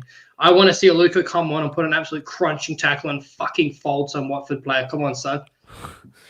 Anil, would you agree with this? Do you think 1-1 is a fair scoreline at the moment? Yeah, I think if you look at the overall balance of the game, it probably is. But the way that the game state panned out, it to me, it did look like we were starting to. I was expecting us to win that probably 2-1. Maybe we still will, but I think Watford faded as the half went on. It's just because we fucking gave them literally a free fucking goal, and then they got back into it. But they were unlucky not to score before we did, and you know they probably did deserve a goal over that offside one. So I can see why people would say. If you look at the stats, I think the stats would also say that they probably do deserve to be equal with us. Yeah. I just saw somebody say on WhatsApp, can we just have a back four of Ben Nelson? Can we just have a four Ben Nelsons at the back? Clibo says we just don't seem to learn defensively. So frustrating. That just sums us up at the minute. I think that goal really, just how we weren't comfortable. Yeah, I mean, we were in my eyes, we were kind of comfortable. Like we weren't. There was still threat from Watford, but. I feel like we were comfortable enough, as comfortable as you can be, really, and with the form that we're in. But it's always on a tightrope with this team, isn't it? Do you mind a hard comment? Sorry, go on, Luke. Sorry. No, you go first. You go first, Anil. Yeah, I'll bring it up, Anil. Let me find it. Here we go. There we go. This team is a broken machine. One time it's the engine, one time it's the suspension, and at times it's broken windshield. One thing or the other all the time. When can we expect a complete team? See, that's a good comment because I think that is true, right? It's like every week, it's hard to say what is the problem with the team because the problem is like everything. So what can you even do to solve it? I haven't got a good. When can we expect to get a complete team? I don't think for a few years. I think it's going to require like multiple windows to fix if we even invest in it. Like we haven't invested in the team properly at all this season. We're lucky we've got one player that looks good in Jordan James, but who knows if he's even going to be with us next season. But it is right. Like, the thing is I am against the manager, right? But actually today, the one change he did make, who's the player that's made the mistake? I mean, what can you say there? I wanted like 5 changes, right? And so, that this time where I cannot blame the manager for that. And so that just shows you, and like, although I will say with certain players, like say a Coley, he's another one where I feel now he has had the run of games in sort of both seasons, and it's just not up to it, man. I don't know. That's why I think, same with FaZe as well. Just like fuck these guys, man. You got to start just giving another player and see if they with 10 games can they do anything because that's not on doing it. Yeah, there's a comment here which says, where is it? Here we go. Watching Leicester is like watching your missus go with the postman, a social experiment that makes you question whether to greet or go on a bender. What the fuck? I don't know what the fuck that means. I mean, I think Connor's speaking from some personal experience there, maybe. But no, nice one, mate. Yeah, Steve says Steffi looks like he'd prefer to be streaming. Millwall says I think it's obvious for Leicester to lose today to get rid of this so-called manager. Luke Thomas, anyone know if Ficoli had the Bozo gene in Italy or did he just inherit it when he joined? Mate, the Bozo gene is infectious. He did have it. He did have it. The Atalanta fans said that they couldn't believe a team would pay 15 million for him, and they laughed. And then everyone was like, "Oh, but Premier League." But they were still like, "I don't see in what world this guy is worth this amount of money." And so it's just the typical Leicester scouting, then, mate. Yeah. Well, it makes you question because, especially with the younger ones, to be fair, like this, because the one thing you got to say about Leicester is yes, we do have a lot of bad players, but we do seem still. Every now and again, we do find a really good signing, right? So you had Abdul Fatawu. Now you got Jordan James this season. So it's not like every single signing we make a crap. But yeah, Bilal even last season was a good signing as well, right? But the Okoli one is just, for me, baffling because I don't think Enzo Maresca would have rated him. So he clearly wasn't signed for him. I don't even think Steve Cooper maybe would have wanted him either. I suppose they wanted a fast centre-back, but he's not even that fast. No, he's not. What do you think of this? So here from Planet Earth, and Neil, you've got, to be fair to Marty, there's good amount of hustle today. I think there's a lot of hustle, Planet Earth, but what bothers me is Watford are clearly setting up to block our passing lanes and hit us on the break, and you can see what's happened there. We're lucky to already score. From that set piece, we could have already been 1-1, and then we could have been 2-1. So I just think that the way that Watford is set up, that if we're sloppy and we have bozo moments like that from a Coley or anyone else, whether it be Thomas or someone else, then I do think that there's more goals in this game that could possibly go against us. I feel like Watford now look like the team more likely to score, given the way that ended. That's interesting that Cooper and Okoli have the same agent. That fucking explains a lot, sadly. Yeah, I don't know. Compared to last week, yeah, we were better at winning the 50-50s as well, but it was still not like we were dominating the game, right? I think we were still getting into trouble a lot. What do you think of this? Marty is out of his depth. He can't motivate the players. People complaining, but he got worse squad than Enzo. Enzo still could lead this team to promotion playoff with point deductions. One thing about Enzo, right, even at Chelsea, is he has a very settled 11, but he also has like a settled like European squad. So like he is willing to swap it, but it's usually quite regimented. But we saw that with the FA Cup games, the Carabao Cup games.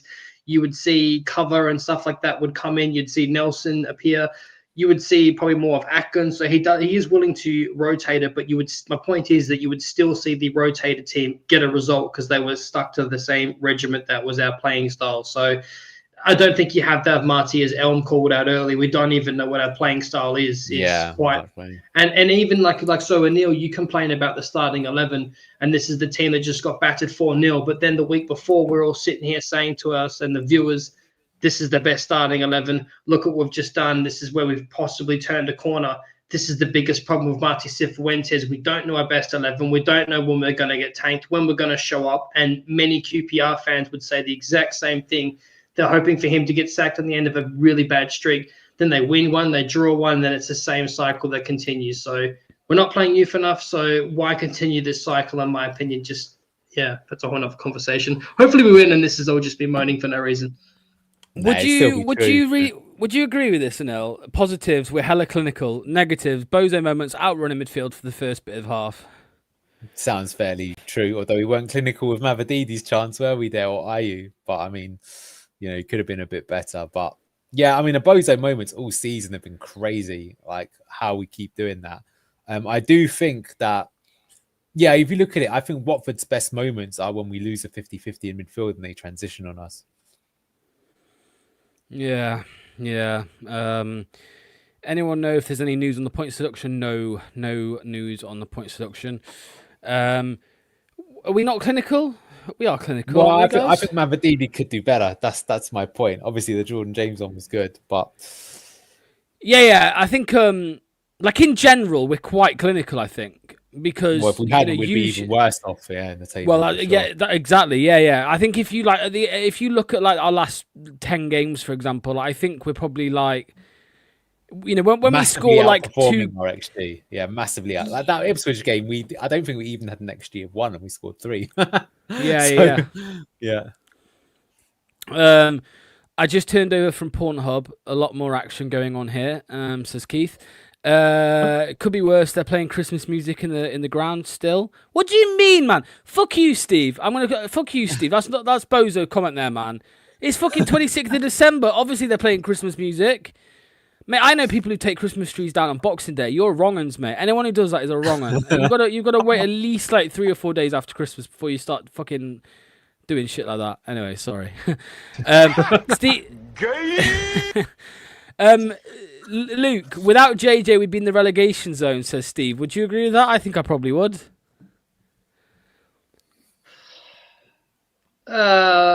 Maybe. Yeah, I guess. I think it's a bit crazy to say that maybe someone else could have played in his stead and done half as good. We don't know. But yeah, I definitely think he's probably, without a doubt, the most integral player of any success we've had this season. Most consistent. He's the most consistent, I would say. Everyone else is inconsistent. Everyone else has done something bozo. Probably Jordan James will do it now, but so far I think every other position they've been bozo at least once. Ben Nelson's done 38 passes and completed 93% of them. Stand up player. Zach says bozo moments were since 2022, but still we were performing well in the 23-24 season because the coach can motivate the players to be less bozo. Ninja says after 10 minutes I called that we would concede either just before or just after half time or both. Why couldn't the manager and staff tell and do something about it? Luke and Locke swap places today. Leicester like still showing the Christmas spirit by giving goals away. There we go. Ho ho ho. You asked earlier what my New Year resolution was. It was to be more like Luke. So I pray for you all. Normally people have to wait once a week on a weekend on a match day to get shouted at by Luke, but you're gonna get it every fucking day now. This in 2026. So, yeah. Ben Nelson's been brilliant, says Valtteri. Yes, he has. Yeah. This is just me cranky, by the way, guys. I'm not in a bad mood with any of you. I just I'm cranky because I'm tired, and when someone says something bozo, I normally laugh it off, but today I'm calling it out. Right, we're about to kick off second half. There we go. We're underway. As always, the clock is at the top. If you spoil anything, you're banned. No changes for Leicester City. Nope. Oh, this manager, man, what's he? That was the one thing he was good at earlier in the season as well. No, it's just a flop. Yeah. I'll tell you what, when you were talking about best players in the championship ever, Anil, I reckon it would have been Harvey Barnes if he stayed with us in Enzo's season. Yeah. Can you imagine Barnes under Enzo in that system instead of Mavididi? Barnes would have been lethal, mate. Yeah. I don't think so. Really? I don't think Enzo would. Yeah, it can't be a man. He's not better. Just hear me out. I understand where Ranks is coming from. Obviously, Harvey Barnes is leap and bounds better than Steffi Mavididi, but I genuinely believe that Enzo would have dropped Harvey Barnes and really made him fight for his position. I genuinely believe that. And I think he would have. I think he would have. I think he would have fought for it. Yeah, he would have, but I still don't think he would have been played as much as you would have thought. I genuinely believe that if you want to talk about a player from the year before that would have been an absolute freak under Enzo, would have been James Maddison. And Yuri Tillemans. Yuri Tillemans would have got dropped as well at points.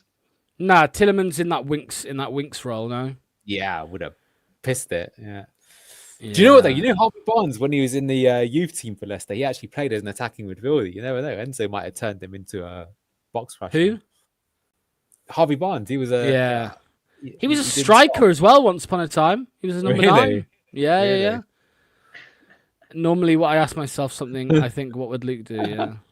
Don't do that. That's not good advice. Do what I say, not what I do. This team has no spine. I do. That's a foul. Yellow card. Book him right now. Yeah, that's a red. Get out of here. Fucking. What you got a fucking look like that on your face for, you little mug?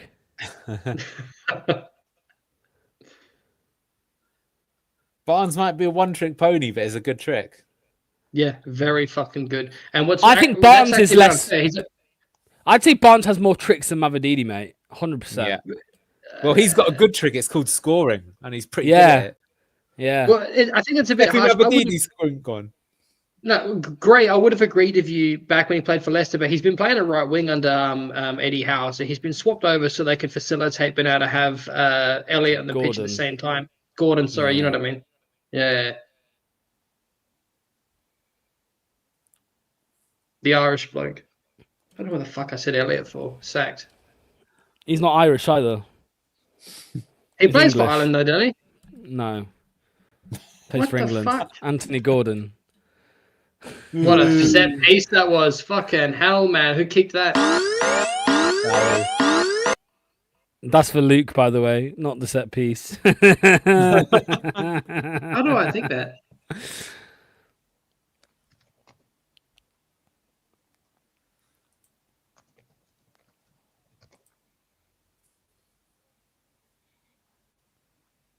Steven says both Mavididi and Barnes are good at doing too much and losing the ball.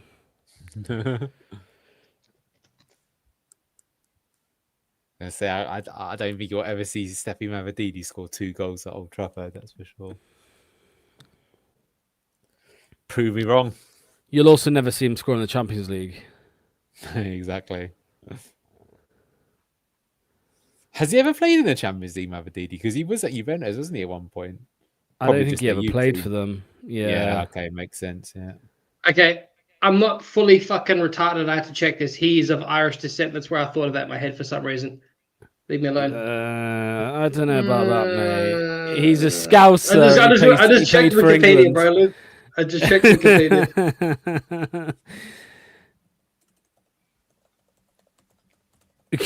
Luke's had to save himself by looking at Anthony Gordon's family tree. Luke's paid $80 for a. He's paid $80 for a Anthony Gordon ancestry package. Yeah. He's gone. It's all right. Luke's gone back to 1887 to find Anthony Gordon's great granddad who's Irish. He's also from Scottish descent as well. I see Irish and Scottish, mate. There you go. See, check too. Suck me off. I haven't You that could yourself. have said two things and been right. We need a new goalkeeper, left back, centre back, right back, and striker. I mean, I don't think anyone would turn them things down. Yeah, fallen so far, this team. Unbelievable. I think that vampire beer has fucking scrambled my brain. Been coming out some weird shit. Go on. Oof. Go on, Reed. Bicycle Second. kick. It looked like he was going to go the bicycle kick. Yeah, Eh? he was thinking about it. He was thinking about it. He's under pressure though. Luke, if Bobby Reed scored an over a kick, you would have to like drop your pants on stream, man. And I would beg drop my pants and show you my 3-piece fucking set, and I would buy the donkey over Reed shirt. You would see the work. Man. Well, let me tell you something, brother.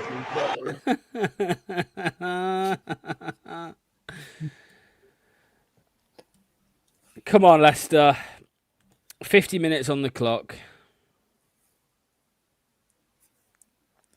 I think he started the half okay, but a bit more goal mouth action needed.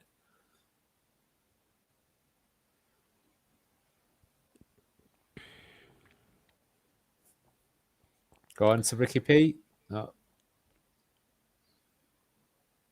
Nice. Oh, Yes, lovely. Should be. That should have been a goal there. Yeah, that was that was quality though. That was a very good move, and the press actually worked here to get the ball back. Oh, what are you the doing, bozo Nicole, kept you it up. fucking stupid bozo pineapple fuck? He's been poor, hasn't he? Skip just had to go to Curly there. Yeah, because he's a fucking Should. mop. Look at him. Because he got in the way of his own player and he's kicked it out. Like they've done the press they did the hard part. They won the ball back and just given it away like a bozo. That could have been Bobby Reed in again for another goal. Lovely little pass there from Fatawu. That was quality. We should be doing that way more often. That we like to see. That should be our style of play. Yeah. You know why we enjoy it? Because sequences like that remind us of the best of Jamie Vardy. That's just got his name written all over it for a fucking Vardy goal. Yeah. I've got a question for you, right? You know we love to like get Luke excited by talking about Enzo Maresca. Yeah. Let's get excited. What happens here? Fatawu. Go on, Fatawu, you sexy cunt. Fuck! That was blocked, I think, was it? I hope so. Yeah, it was. Luke, if Enzo, where do you think Enzo's Leicester would have finished if Enzo had £0 transfer budget like Marty did? So that would mean he didn't sign what Hermanson. Season? Our season, the season when he was here. When he was here, he inherited the players that. So we had the same outgoings. Yeah. So like, because obviously this season, right, we lost, Vardy and DD. Anyway, so I'm saying, where do you think we would have finished, or how do you think he would have done if he had £0 to spend? Because I think he spent 35, 40.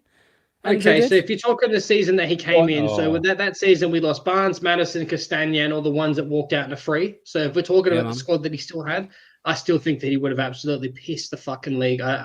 We finished 1 point. We won the league by 1 point with the 40 million quid spent. So what would we have done without it? Playoffs. I don't think so. I think you would have had other players do the same. First or second, comfortably. Ah, come on, Luke. How can you say that, bro? How can you say that? Easy. That championship was way harder than this season because of the top teams there. So they're in playoffs, but that's still been a good achievement. If we could have spent nothing, you'd have still played Stolarczyk in goal as the goal player. You would have had McAteer on the right wing. Yeah. Oh, well, I don't know. You should probably still... Did he keep Wait, did Abdul just handball that? Yeah, What did Abdul just do? Well, I don't know. He's saying it, but I don't think he did that. But I don't think it came off. The linesman's laughing. He knows. He fucking handballed. Bro, he needs to get look like he handled it. But he handballed. He played basketball. What the fuck, man? What the fuck was that? And then he's trying to control it with his shoulder, but it went a bit too far. But that's unfortunate. We nearly blew it, but we didn't. But the warning signs were there for what was to come. That's for sure. Yeah, Matt Elliott's defending it there. You think he's got a point?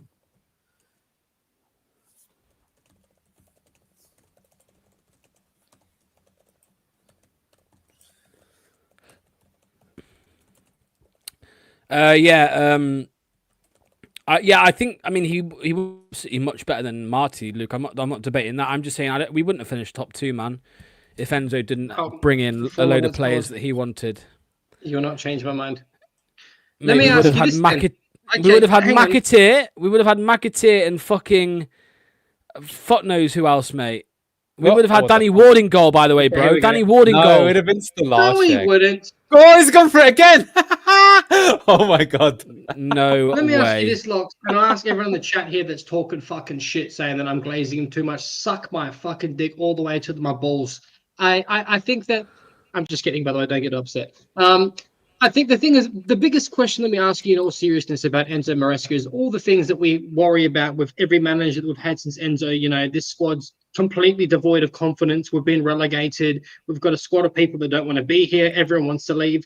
Let's all establish that we all agree upon that, correct? Before Enzo came in after Rodgers, it felt like we were going to get relegated back to back. Nearly, it was that bad. No. Would you agree? No. Would you not agree that? That was just like heat of the moment, over exaggeration, man. You don't think we need to 100%. drain the swamp? No. I think if we went back and watched your old content, we were all saying the same shit. We were all very, very concerned. Drain the swamp, get everyone gone. There's a bunch of people that don't want to be here. Enzo brought back that unity back to the squad. He had a team of people that were playing for him. That's what I think that is the reason why I think we still would have done well. First or second, he still would have had a team of people in his regiment that would have worked. Might not have been as good or as sexy, but I still think he would have got us promoted comfortably. And I still think he would have finished 12th if he was that manager as well. In the Premier League, that is. Crazy. I will never, ever, you'll never change my mind on this. But it doesn't matter. Where are Chelsea in the Prem now? They're European champions. They just won the Europa League in his first season in. No, they ain't European champions, brother. What are you talking about? Yeah, they won the Europa League. European Championship. No. That's like saying the winner of the That's like saying the winner of the championship is champion of England. Nice. That's literally the same thing, bro. That's like saying Leeds United are currently champions of England. Nah, you're a hater. Enzo's the GOAT. Come on. I can't believe Abdul's just tried that again. You know, that's crazy. Well, he's going to keep doing it, of course. It's going to be one of those things. So he's now a 2-trick pony now, yeah? Not a 1. He's a 2-trick pony. What trick it was.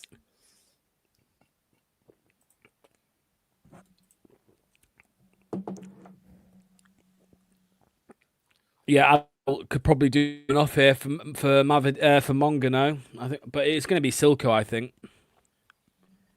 No, Marty seems to have a bit of a boner for Silko, bro. It's weird, man. Yeah, I don't really get it. I mean, he's okay, but I think he's the sort of player to see out a game, not to get you back into it, or in this case, get you a win.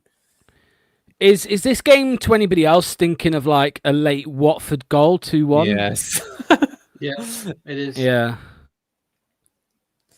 I think we've been okay in this half, but again, you look at it, how many like properly big chances have we created? That Ricardo one, and what else? 15 minutes in. Because the problem is like if they do as well, it'll be another bozo moment. You feel as well. Give him Mavadidi up. Why should Is JJ all right? He got clattered there. Yeah, I mean he's down for a bit. I think he broke his leg. I feel like he's still down. No, he's all right. No. He's not in the play. He's just getting back into the game now. Yeah, okay. Get Ramsey on, says Luke. Yeah. Yeah, I agree. Ramsey, Monga, and Carranza. Fuck it. Let's see Carranza again, man. Put him up there instead of Ayew. I want to see a Luca one for a collie. Oh, gone! Oh, I almost played someone in that. JJ was on the floor for like 30 seconds and he was still more advanced than Ayew in that play. It's nuts. He's got an assist today, to be fair. Two games. That's true.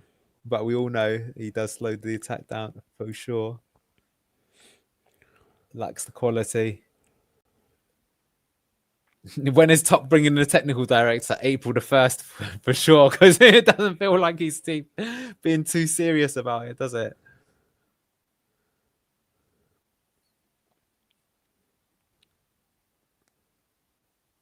Anil, if we got promoted this season and we got guaranteed the following season in the Premier League $100 million war chest, but the contract would be that you would have to shave a mohawk into your head and commit to it for the next 2 years of your life, and you cannot stay inside to be a hermit. You've got to go about your activities. You've still got to go to the gym.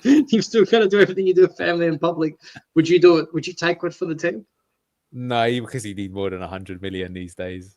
Oh, that's 200 nice. million maybe. Go on. What a flop. What a bot. Yeah, what a bot. Oh, thanks so much, Turtle. You fucking flop. Your hip just give out. All right, that's it. Get Carranza on. I always said he was better. Well, that probably is going to be him pulled off after that. Why is he not hitting it, man? He is committed to going backwards. Like it's in his blood. It's his DNA. Yeah, I mean, we can tell he's not a striker. He's never really been an out-and-out striker, has he? That's the striker's instinct. Like if that's Vardy there, whether or not he scores, I don't know. But he would hit the target for sure. Or he'd try and shoot for sure. You wouldn't go home wondering. Yeah. Same with Nugent. Same with anyone really. Chris Wood even. They'd try and shoot. I'm going to flip the switch. Luke, what if we were to get promoted this season through the playoffs, we get £100 million war chest in the summer, but you have to, for the next 2 years, your work T-shirt is now pink for 2 years. You had to wear a pink T-shirt to work for the next 2 years. Yeah, I'm a team player. Yeah, I would do it. I would hate it, but I would do it. I think the Niels is worse than Mohawk. I can just see him hating it. I hate the pink kit though, honestly. Like whenever someone has the pink kit out, I get irritated. Yeah. I would do that for free. Yeah. I like pink. I don't mind pink.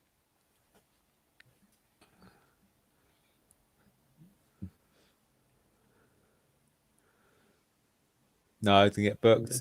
Yeah. That is bozo. That's bozo, that. I didn't call it. That dodgy bear's already travelling through, Luke. That was so. Why did Mavididi do that? He didn't really need to do that. Anyway, yeah, we need. I want to see 3 subs, man. Yeah, he's stopped doing this now. I don't get it. Why he's just persevering with the dross. I suppose you say because he got dross on the bench, but I don't know. I don't think Ramsey's dross. I think neither of the wingers has really done anything today. Yeah, we want subs. We want subs. Mike changes on. 30 minutes still to play.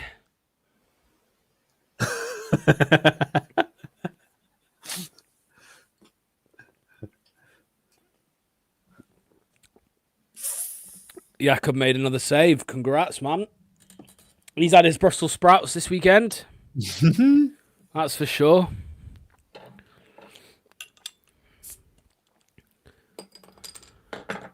Oh, look, I've got something for Jordan James, look. Watching paint dry, I agree. This match has been so fucking dull. Really poor quality, both teams.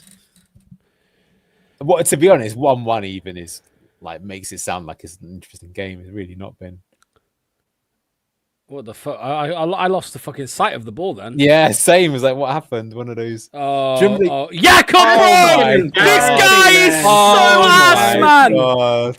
Oh my god.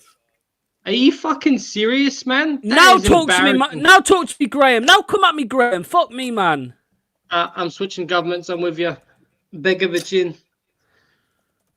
That is fucking stupid.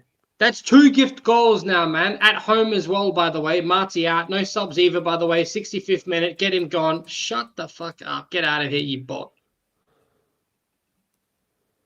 Look at this.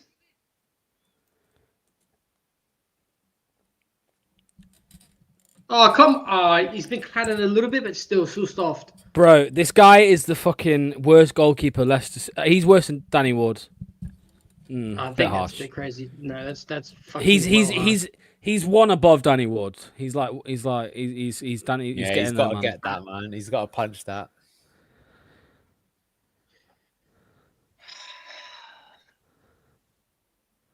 I can't. I'm gonna roast Graham Sunday morning. I'm telling you, I'm gonna fucking roast the guy. Graham counters arguments like a woman by bringing up a fact from something else to try and make the question Whoa! relevant, and it's fucking brain dead. Apologies to all the females. Apologies to all the females out there. That is what women do. Like, let's have it right. Like, fucking, could be arguing about something to do with, let's say, point A, and it's like, remember that time 7.5 years ago when you did something like this, and that? And it's like, what the fuck are you talking about, woman? We are talking about this, not that. Sorry, guys. Luke speaks on behalf of his own views and nobody else's. Shut up, bro. Everyone knows what I'm talking about. They just don't fucking have the bollocks to say it. Oh, man.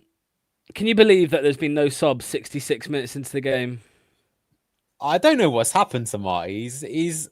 I don't understand what the fuck why he's doing that. Matt, you are watching the Titanic, bro. Make the sub right now. What the fuck is he doing? Yeah. Should have gone ages ago. Hey, he was so lucky that Reed and Jordan James got those goals against Norwich. He was on the ropes in that game. Big fucking time.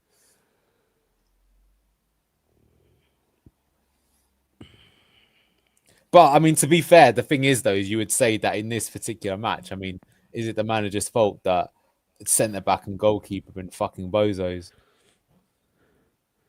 Merry Christmas, everybody. It's still criminal, man. 1 minute before half time to do something as stupid as that. Cole is injured. Team hope. Oh no! Anyway. Oh, come on, boys! Oh no! Caleb Okoli's on the floor. Imagine my shock. He's injured. He's injured, though. Brother, he's not Luke, respectfully, I don't give two fucks, bro. This guy's all the fucking time, man. He's on the floor, bro, all the time. He's just on his ankle. Watch this. LCFC data. Can you get some facts on? He's tried to walk it off straight away. He's not gone to the floor. Watch. He's legit injured. Oh, that was bad, bro. Ricardo's landed on his ESC. He's injured.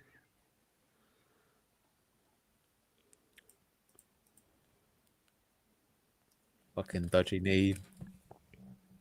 Knees give me anxiety, and he'll straight out.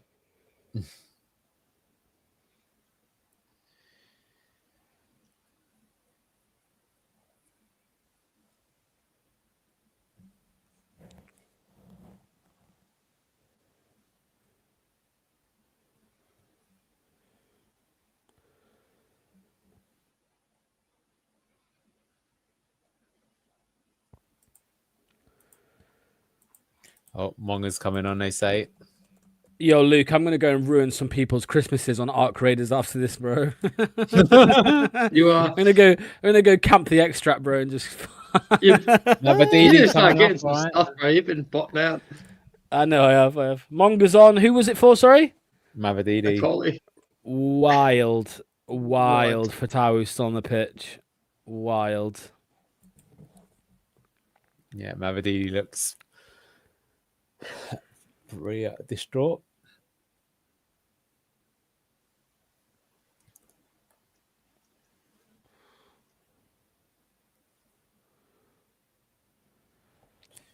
Well, the funny thing is, we all thought it could be a late Watford winner, but they got it quite early.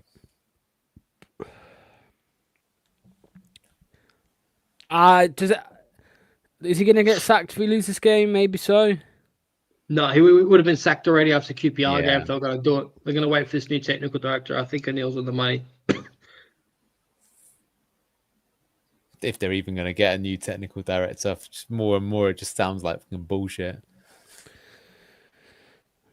The new director is Ron Judkin.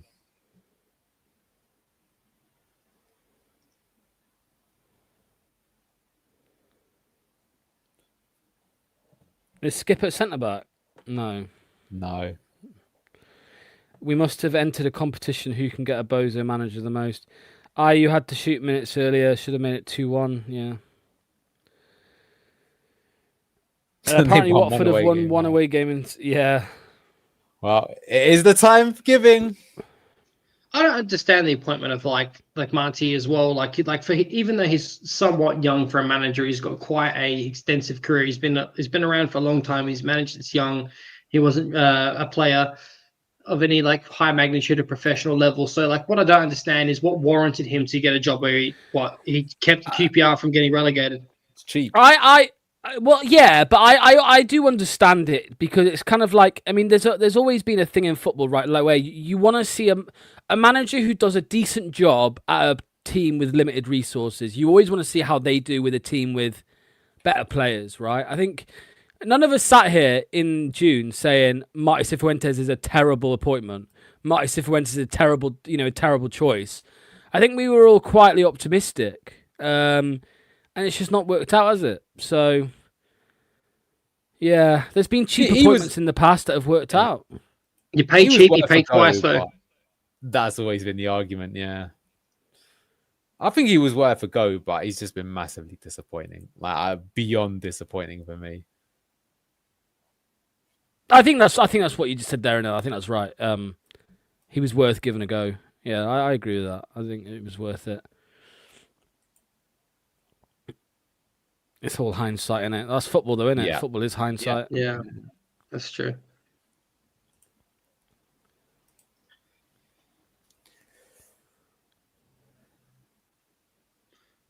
You just got to get to that, JJ, now? Okay.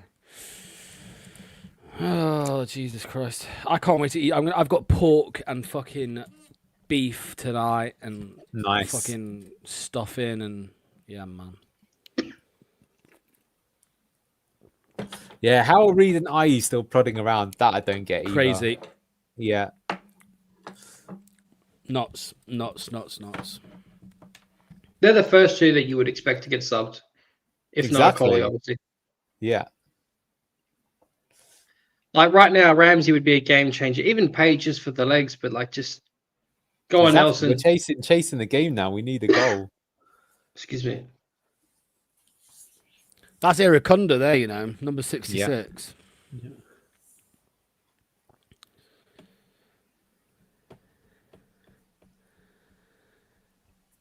I mean, if they did sack Marty, I think I am probably leaning towards the fact. I'm not that I want it, that I think it will happen. I think Andy King will happen interim.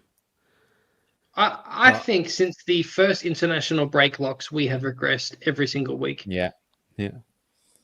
We had one good game this season against Ipswich, right? That's what we can all agree on. Go on, JJ. And Ipswich think, like, if you watch a lot of Ipswich podcasts, they all think that they just played shit their game and we look like crap. That's what they said. Yeah. That is exactly what they said. Oh, go on. Which is partly true. It's not like it was that we were fantastic there. We just scored some worldies.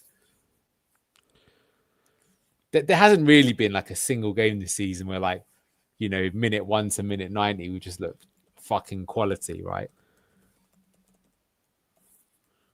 Where the result was never in doubt and it was just obvious that we were going to win.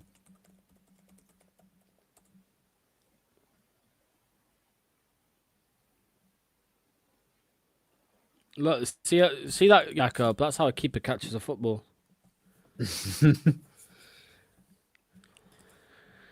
Ramsey's coming on.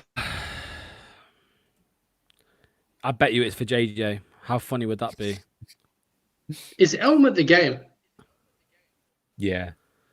And does he just have like a piece of guys, and listening to us and then giving us like match feed? That's awesome. Yeah. Let me tell you this, guys. If Ramsey comes on now for JJ, if JJ doesn't want to come off, I will go all in on Marty out. Like instantly, I'll be like, go on. It. I'm ready for it, brother. That would be a bozo. Luke wants surely it to happen now. It's got to be Reed, right? To come off, it has to be. Surely. All right, I think it will Reed. be. I think it will be. If you're taking off IU as well, fucking hell.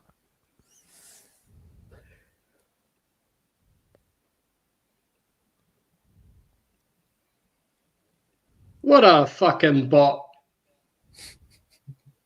What is it with you calling people bots? Here we go. Who's he on for? Let's see. Yeah, Donkey Bobby Reed. overreads off.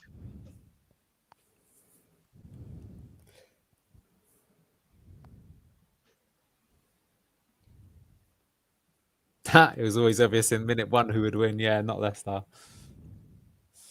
Come on, Leicester.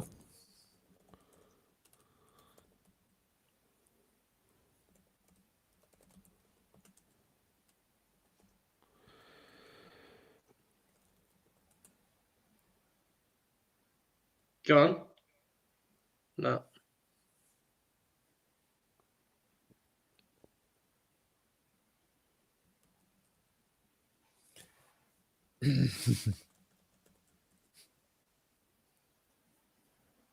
Begovic should have come back into goal a while ago. He was saying you got to take. This is the problem when you don't rotate or punish your players for bad performances. You basically saying, "Oh, don't worry, you keep being shit." You're supposed to be keeping players on the edge. It's a bit more tricky, I guess, of a goalkeeper, but I think it's been a run of games now for him. And I tried to defend him before this game, thinking that maybe it was a bit harsh. I think it's pretty conclusive now that he needs a spell on the bench and possibly a loan just for his confidence at a lower end club where I think he could prove that. And I still think he will, by the way, be a half I don't decent think you have keeper. to loan him out. I'm just saying, like, he's probably had like how many clangers has he had in just the last month? Loads, like 4 or 5. That's crazy. It's getting worse now too, right? Yeah, His exactly. confidence, yeah. So when that happens, you just take them out of the team, try someone else, and then let them regain their confidence. They can get back in. Go on, Monga.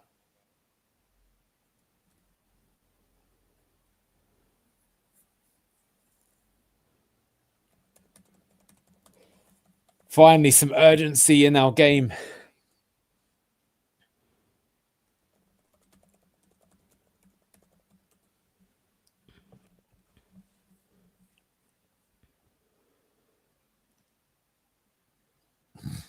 Damn it, man. No, fuck me. He's starting to wind me up proper. Yeah.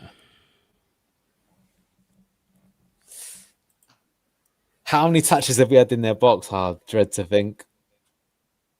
Oh my god. Oh, Coley again, man. He's been in hospital today.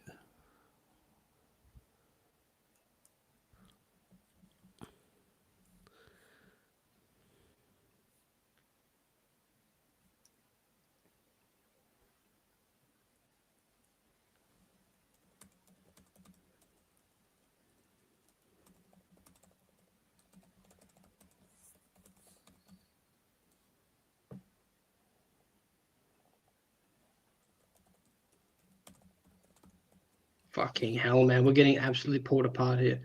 I know they're just keeping the balls. That no, Go that on, was well Fatai, one that back was though. sexy. That was Well, yeah. well then. That's the problem when you try and go back to front too quickly. At what point does Jordan Ayew, as a striker, where it's more fucking crucial than ever with a 50-50, does he inspire you with confidence? Never.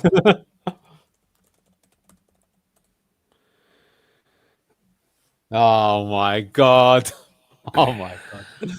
That sums us up there. Hopeful punt upfield from Watford. Luke Thomas wins the header but heads it out. Can't head it to the keeper.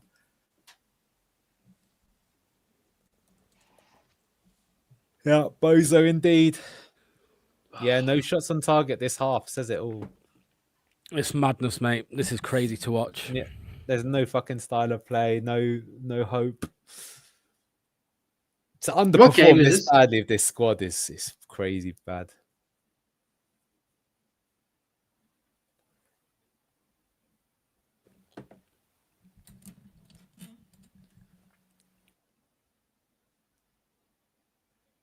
Brother, are you seeing this, man? He did it again. Yeah. He just can't catch the mate. He can't catch the foot. No. It angers me. Jakob angers me. At what point are the teams going to work that out? Like, just keep playing it as close to him as possible. You're going to pick up the seconds. Yeah, look at that. Double change for Watford coming up.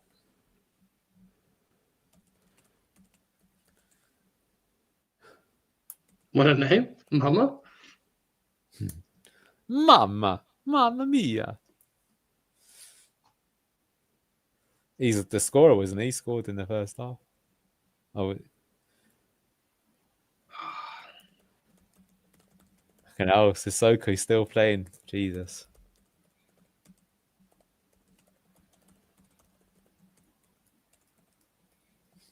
Musa Sissoko, bloody hell, last from the past.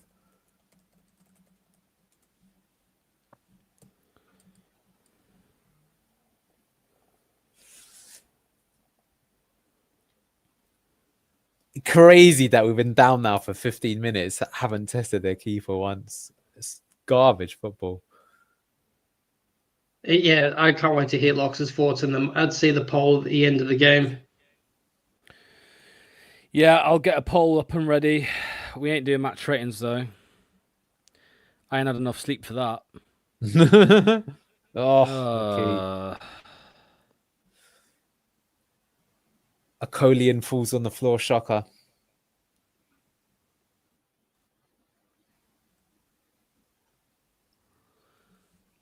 Car crash. Coley was in that same conversation as, like, if anything, more confidence that he was going to do a job in the championship more than Skip was. Yeah. I gotta say, he's been an epic disappointment, man.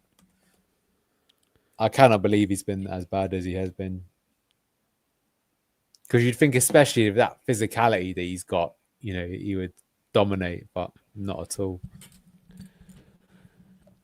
Luke, I mean, yeah, Fuck me. it's crazy. It's crazy Coley hasn't scored 8 goals. I want him gone in January. I don't even think he's a good squad option just because of how hot and cold he is and how much bozo gene is in his DNA. There's a poll in the chat, everybody, by the way.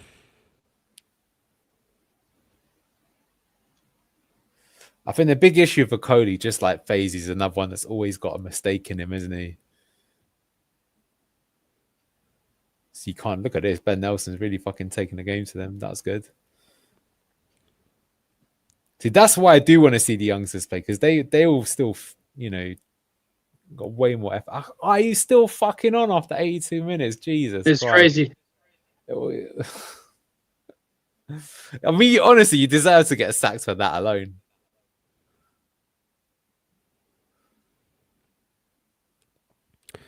Oh my God, lads! Look at me. Don't look at the chat. Don't look at the live chat.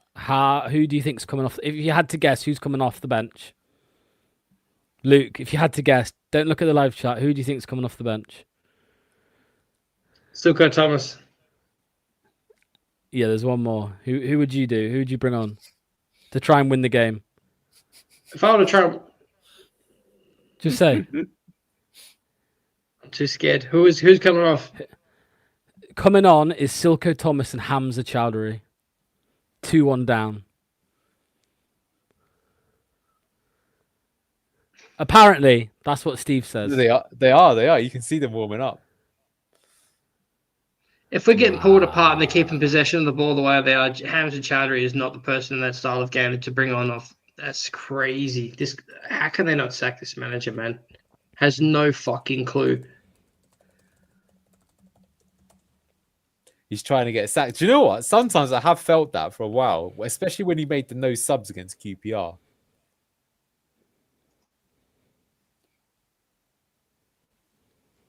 Like, bruv, you got to put 2 people up top now.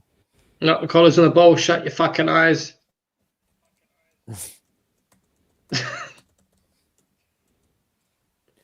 Yeah, nothing has changed since game 5 to 6. I'd actually go against that and say we've got worse since games 5 to 6. That's the crazy thing. In those early part of the season, we were playing badly, but you thought, well, you know, we're getting results and it'll click, and then, you know, we could go on a good run. Fucking turtle. Why? Again, 50-50, and that's your striker. That slow, absolute He's about to come off for sure. I mean, to be fair, Silko Thomas, at least he scored one last week, which is something. I mean, he was regarded as like the worst of the academy products as well, no? Silko? Yeah. Didn't we not sign a winger as well because of that? Because we thought we had Silko as another option? Ricky. Yep, clearly. Ricky's tired. Mate, That's what they're Hamza's on. they're in complete control, Watford. This is the depressing thing as well. They don't even look rattled. This is just easy for them. Look at it. Look at it. Complete basic triangle passes. More likely it's 3-1 than it's 2-2, that's for sure. Textbook triangle passing, attacking the half space, pulling us apart, just making us look absolutely second rate. They look like the Premier League club that's been relegated, and we look like the absolute average Championship club. Reminder, there's a poll in the chat, everybody. Go to the YouTube live chat and there's a poll for you to vote in.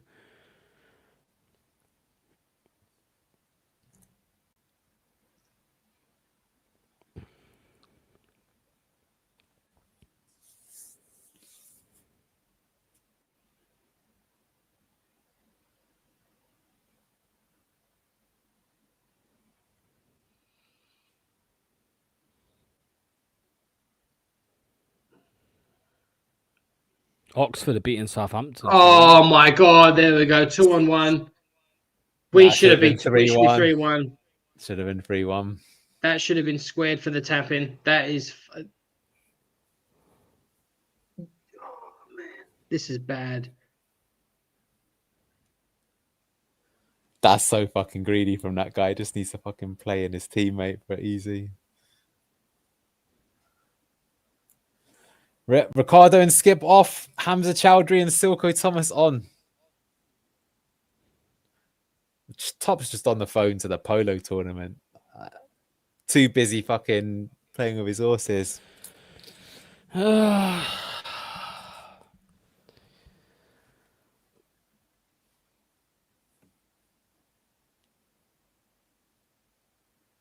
on.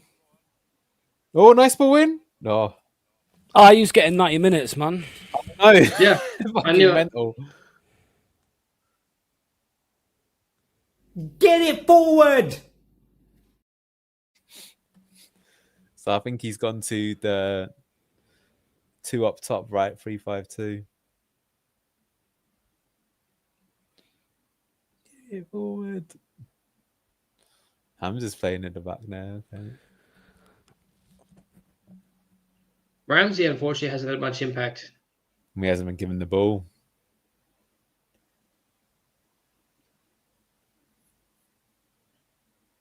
Oh, close your eyes.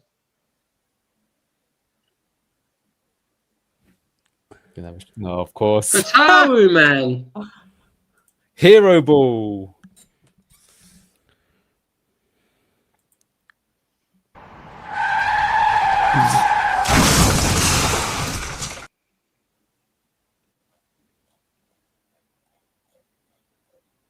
Carranza on. Is Carranza coming on?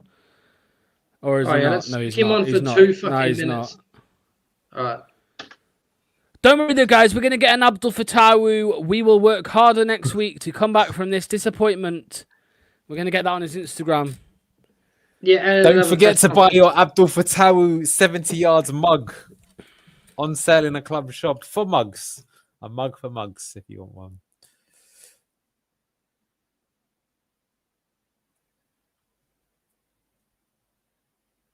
Mate. Oh, he caught it. 10 more years. Wow. Oh my God. Oh my God. Whose New Year's resolution is to stop watching Leicester games? That's the Yeah. It's going to be a popular one.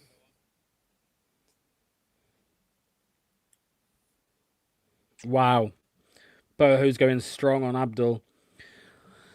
Fucking drop Abdul for the rest of the season. Rubbish brain dead moron. Fucking waster. One moment of brilliance twice a season. I mean, I think there's been more than two. Okay, yeah. I'll say one thing though, that Maresca would have really handled him differently. Oh my God. Oh, my God. Thinks the Larchek could be quite badly hurt there. What the fuck, Tony? No. You don't say shit like that in here. What the fuck? Yeah, that's another Okoli Bozo moment. Look at that. He's been awful. Fucking hell. I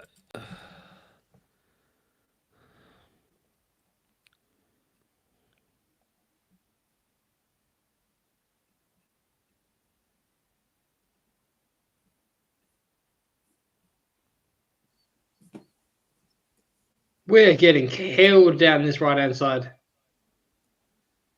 What do you mean? Hamza came on. We must be so much better now.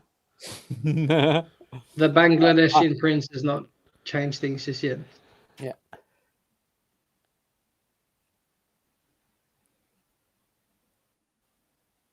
What's a collie doing grabbing him there, by the way, as well? What? Man, look how happy the Watford players, though. Of course, they can't believe it. Piss easy. We've won 1 out of 11 Boxing Day games, by the way. I think Really? something like That's that. crazy. Yeah, something like that. People enjoying their Christmas days a bit too much. I remember when Vardy got sent off on like the 29th of December against Stoke because he didn't want to play on New Year's Day. And he was suspended, yeah. So he could go out on the fucking piss New Year's Eve night.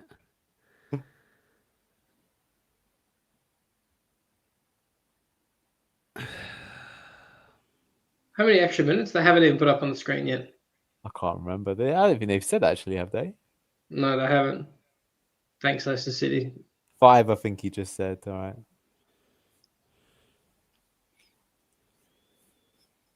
Five minutes, yeah.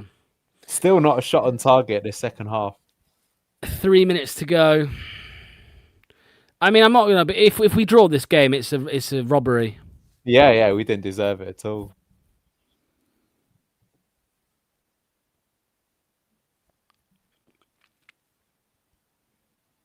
It's all right, Luke, mate. You only have to wake up at 2 a.m. on Tuesday morning, mate.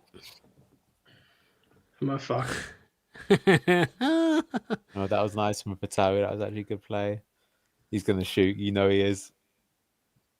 They can't. Go on, Monga. Corner. I wouldn't be I surprised need if to piss Salah so bad. I gotta wait.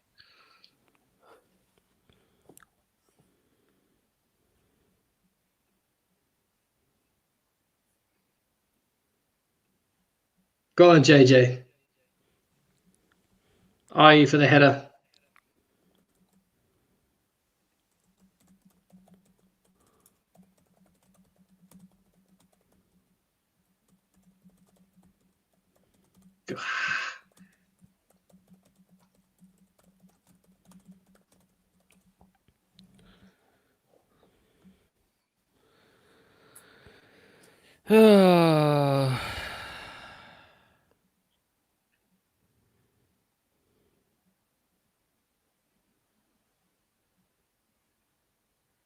We don't deserve Jordan.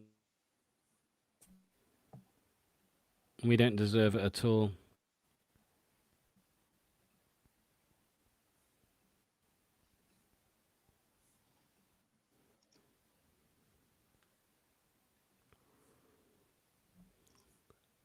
Poll in the chat, everybody. Poll in the chat.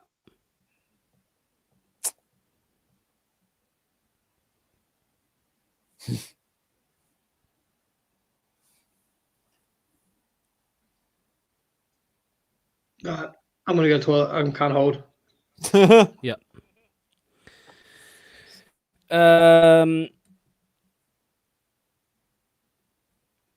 Watching on Sky Sports and the forced camera shakes are doing my head in. We all know the KP doesn't. It is dead. Yeah. Never played well in this game. Keith says one thing. If we beat the Sheepshaggers, we will go above them. Yeah.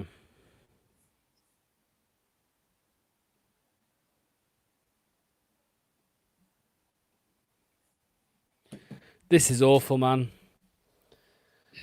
Where does this rank amongst our shite performances all season? It's another terrible one. Yeah, this is like top 3, I think, mate. To be honest. As per JJ made it look not as bad, right? Well, yeah, I mean, that goal was against the run of play as well. The thing is, if you take the goal out of it, how are we ever going to score a goal in this game? I just saw this on Fox's talk and I agree with it because this is like a zombie team. All they do is just exist. They don't do anything. They're just like on the pitch. But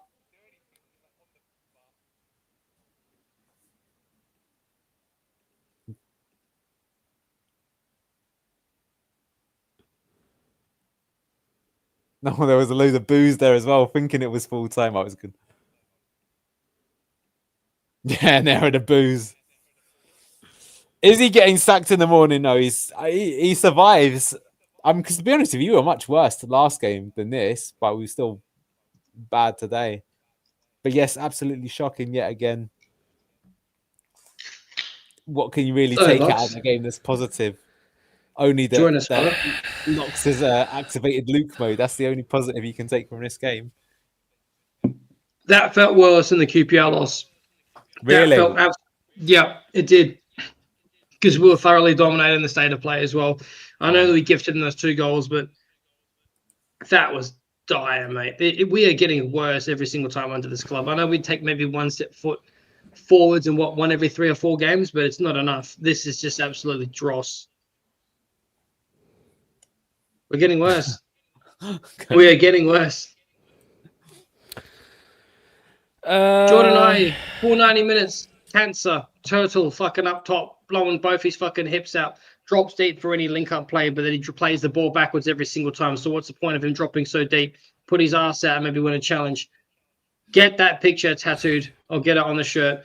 This is absolute dog poo. Marty Cifuentes is a total fucking fraud. He is well out of his depth, in my opinion.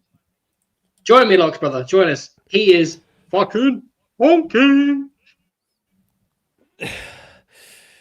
I'm speechless a little bit, lads. I'm not gonna lie. I'm a little bit speechless. How bad this really is.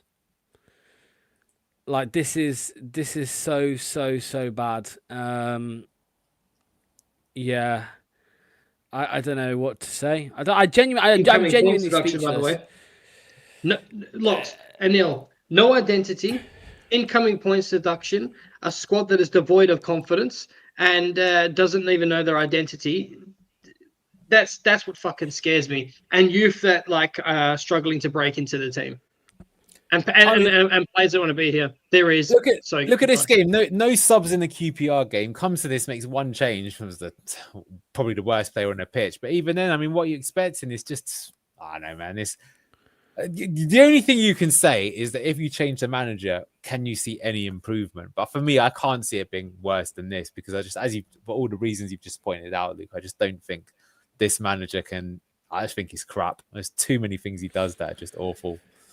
Yeah, it's kind of like I feel bad, man. Sorry, not feel bad. I like the only thing that makes me not go nuclear on Marty Cifuentes is the fact that you've got Vestergaard who was quite shit last week, right? And then he's forced into the change anyway. It's not like Vestergaard's been dropped; he's injured. But then Okoli comes in, who you would say maybe is next in line, and he's fucking shit. He's shit as well. Do you know what I'm saying? Yeah. So that's why some people will be like, it's not all on the manager, right? That's why maybe the manager will get excused a little bit by some fans because the fucking. The players, some of the performances by some of the players is disgraceful. But, I suppose it goes back to that old saying, right? You can't sack 11 players. You can only sack the manager. That's it, man. Like these performances in the season, like someone's put there, fair enough. Like, oh, here we go again, right? It's the same old story as when Van Nistelrooy was losing games. But I mean, you got certain expectations, and now we're in the Championship. We're not in the Premier League. You ask any other Championship fan what they think about the manager, what they think about the team, and they'll be saying, you'll see these same comments. Pound for pound, Leicester have been the worst performing team in the league given their squad. How is a squad that good performing so badly? They're utterly dire, they're crap. And it's all true. I mean, how can you have just seen the last 180 minutes of Leicester City? Name one positive from those 180 minutes. Don't think there's one. I've got a good question for everyone here and everyone in the chat. What game that we've won this season do you genuinely believe that you can walk away from that game and go, do you know what? we won that game because of Marty's tactics. A lot of people have been screaming, saying, oh, it's only because of worldies. But in a lot of those wins, there is worldies, or B, there is a dire 45 minutes where we've been lucky to walk away with the win. At any stage, where has he thought, you know what, I can see the pattern of play here. I can see him try so many things. You could say that he's overly pragmatic to a fault that we don't even have an identity at all, or have something that can work for 90 minutes, or at least bare minimum 70. Not all teams win 90 minutes of football, but fuck's sakes. Well, I would say there was a game plan against Ipswich. But then again, remember what I just said earlier, though, as well, that like you go on any Ipswich podcast and all their fans are saying, you know what, we played shit today, and Leicester City looked like shit too. But that's what that's what we say though. That's what we say when we get beat. We say we were shit, right? That's what fans say when their team gets beat. But a lot of people say, no. I'm saying when we lose games, we say we are shit. Whereas we don't go there and say, wow, QPR were outstanding. It's because us as fans are like, yeah, we were fucking terrible. So it was the same with Ipswich. When we beat Ipswich, they're like, okay, we were shit. I agree with you though. I'm not disagreeing with what you're saying. There's just not enough there. We've not seen enough. And we do have a video as well from Steve, so we'll bring this Utterly fucking pathetic. What did you expect? There's no style of play. Fucking players don't give a shit. Like, the last 10 minutes of that game, we sat back and defended rather than attacking. Like, there are Watford side that hadn't won a fucking away game in like 7 months, or one win in 7 months. Fucking ridiculous. Like, at this point, I don't give a shit about the manager. I don't. Sack him or don't sack him. I don't care. This club is a fucking mess and I'm sick of it. Genuinely, one of the worst games of football again. Like, and our goalkeeper, Jakob. Fucking Graham, I can't wait to speak to you on Sunday, mate, because that was fucking shocking. And he missed 4 or 5 of those in the game entirely. Genuinely, fucking shut the club down. Jesus Christ. Shut it down. Yeah. I mean, look, Neil, he's got to go, hasn't he? There's no way. There's no way around this now, surely. Like, he's got to go with the performances that we're seeing, the results, where we are in the league, an impending points deduction. Do you see him survive, or do you think we will survive because of the financial side of it, maybe? I think he will survive because he survived the last X amount of games. So if you're going to keep surviving, why is he like... That was poor, but if you ask me, was that the worst performance we've had this season? I'd actually say no. I think we were still worse in the previous games. I think we've been worse in games previous to that as well. So I don't really see anything changing. Yeah, he should have gone a long time ago if the club is serious. And then it's fine for the club not to be serious. But again, the owner is too busy paying Polo. He's done some pathetic, speech online, which I don't think we give him enough shit for. They said nothing has happened since then. It's the same old shit. Like, if he's saying, look, it's an off season because of financial difficulties, we're going to have to stick with the manager no matter what. I'm sorry, it's going to be bad, buckle down. Well, say that, but they don't say that, do they? So if you judge this manager, like I say, if you look at the squad and the performance and results for the level of squad that we have on wage budget, it's utterly tripe. It's utterly awful. And how long did Jordan Ayew play on the pitch for today? That should sum up everything you need to know about this manager. Yeah.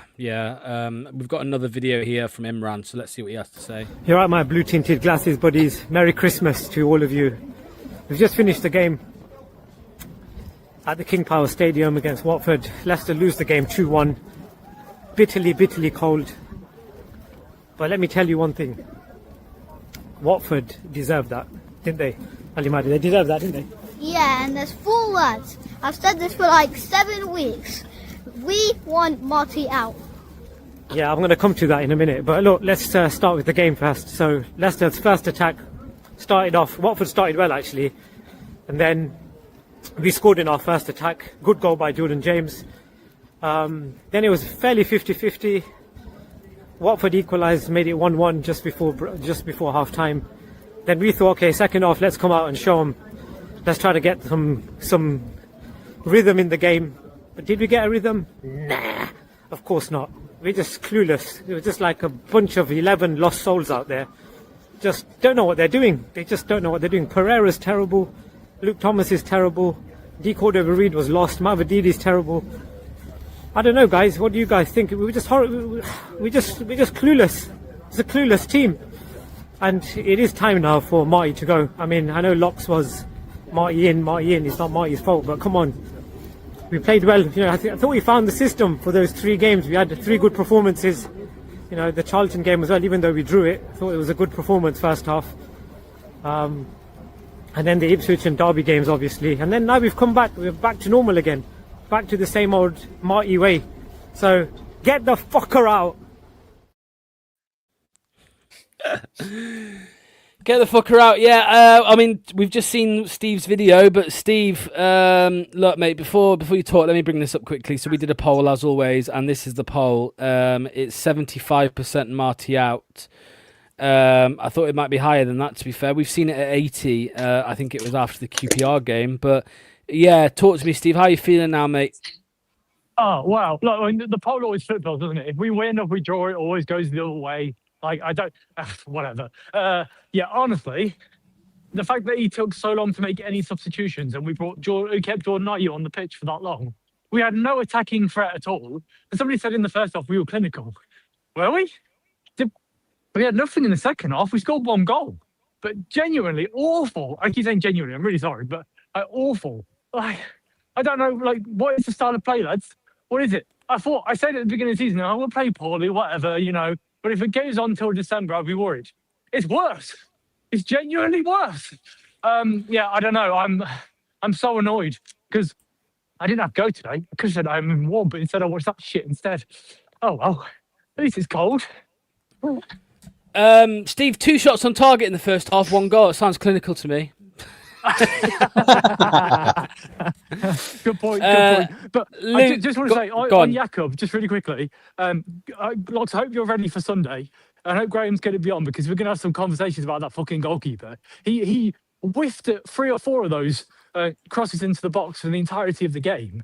And he obviously ran into a Coley at one point. Like, what?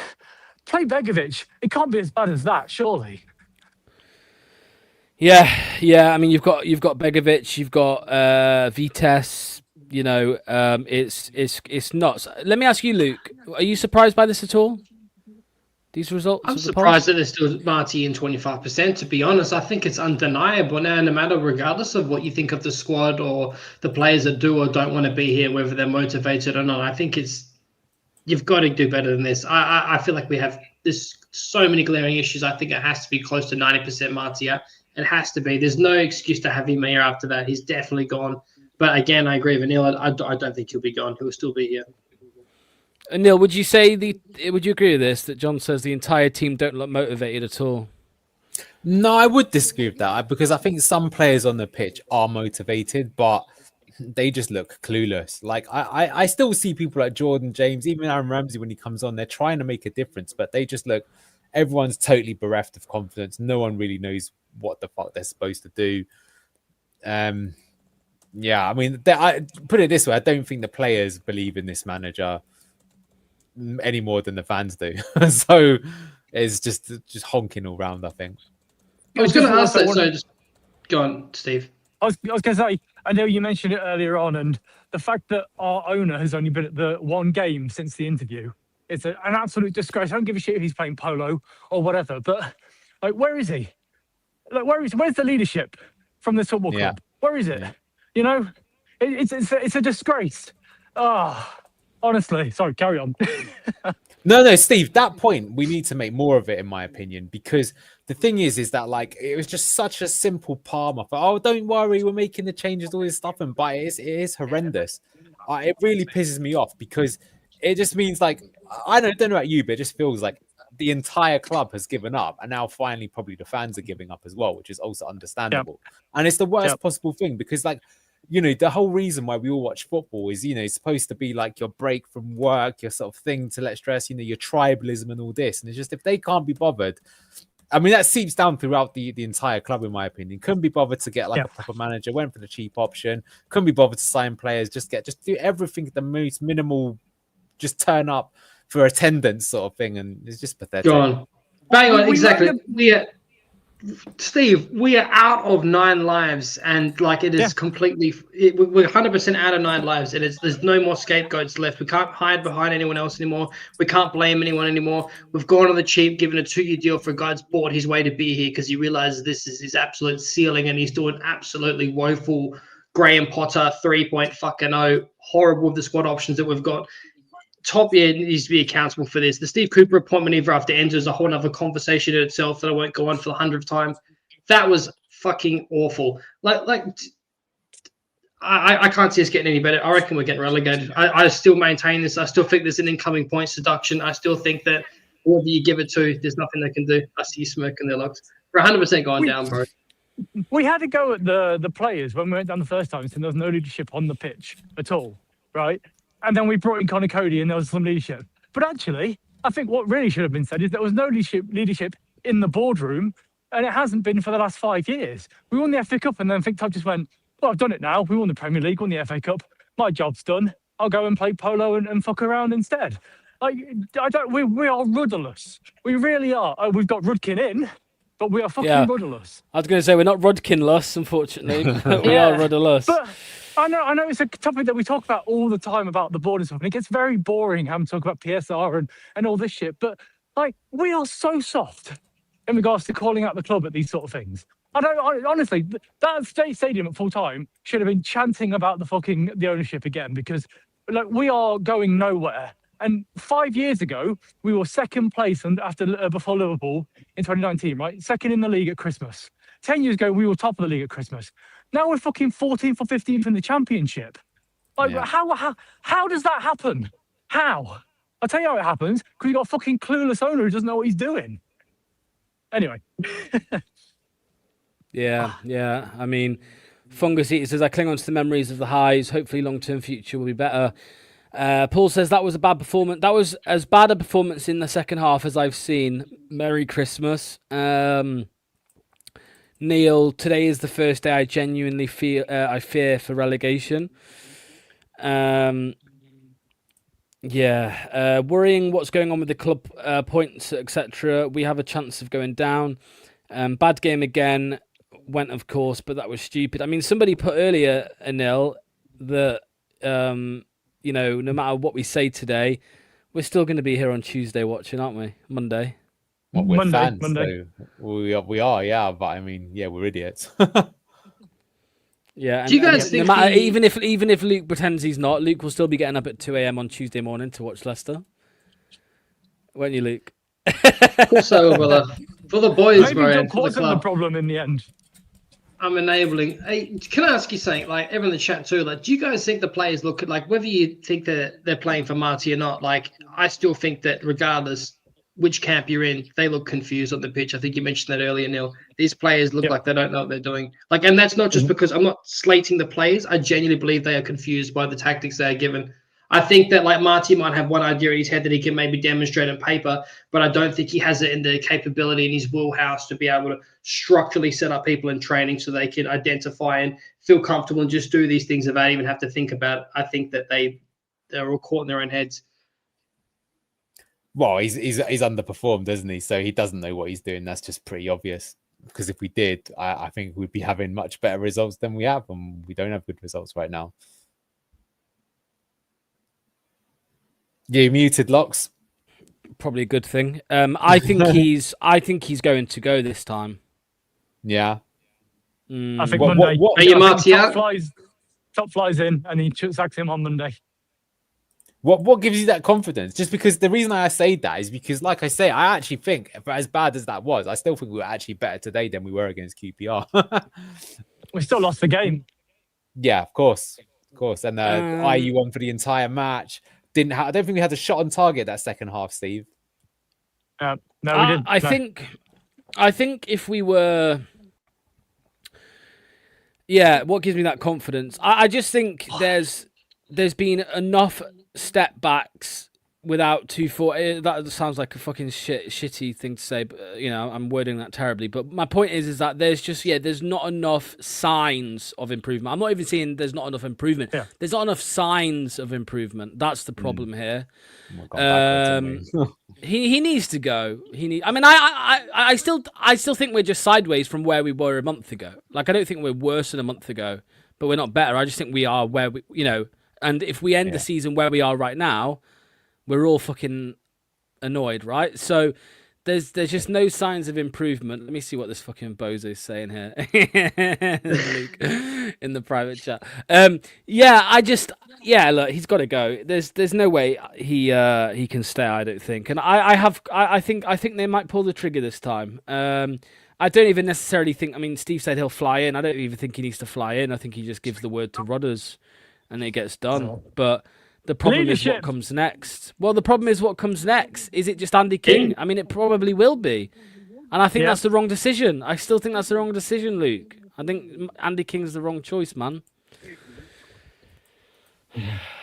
I'd much rather, it won't happen. Yeah, all right, Steve, mate. Nice one, mate. We'll see you soon. Yeah, see you, Steve. Nice Steve. Take care. I took the piss at first, but I think bringing Martin, I don't think it would happen, but bringing Martin O'Neill in, for a couple months is you're well against him. King. But what about Neil Warnock? No, I'm still dead against that. You're not going to sell Neil Warnock to me, You're never going to sell him to me. All right. If we bring up as a manager, you'll have to back him regardless. Well, yeah, obviously. I know it's vibes and he's yesterday's man, but if they brought in Martin O'Neill, I just think that the King Power Library happy clappers would get proper on board. You might actually get some atmosphere back at this point. I'd probably take it.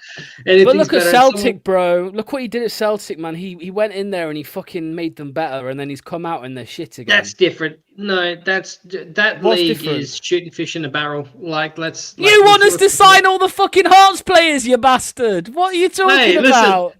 Well, hang on a minute. Fucking Tony, whatever his name is, the Brighton bloke that's injected that money into there has come in with a clear vision and a plan and proper places to resource cheap players that you need for that money in the Scottish division. I think. Sorry, Manny. Sorry, Manny.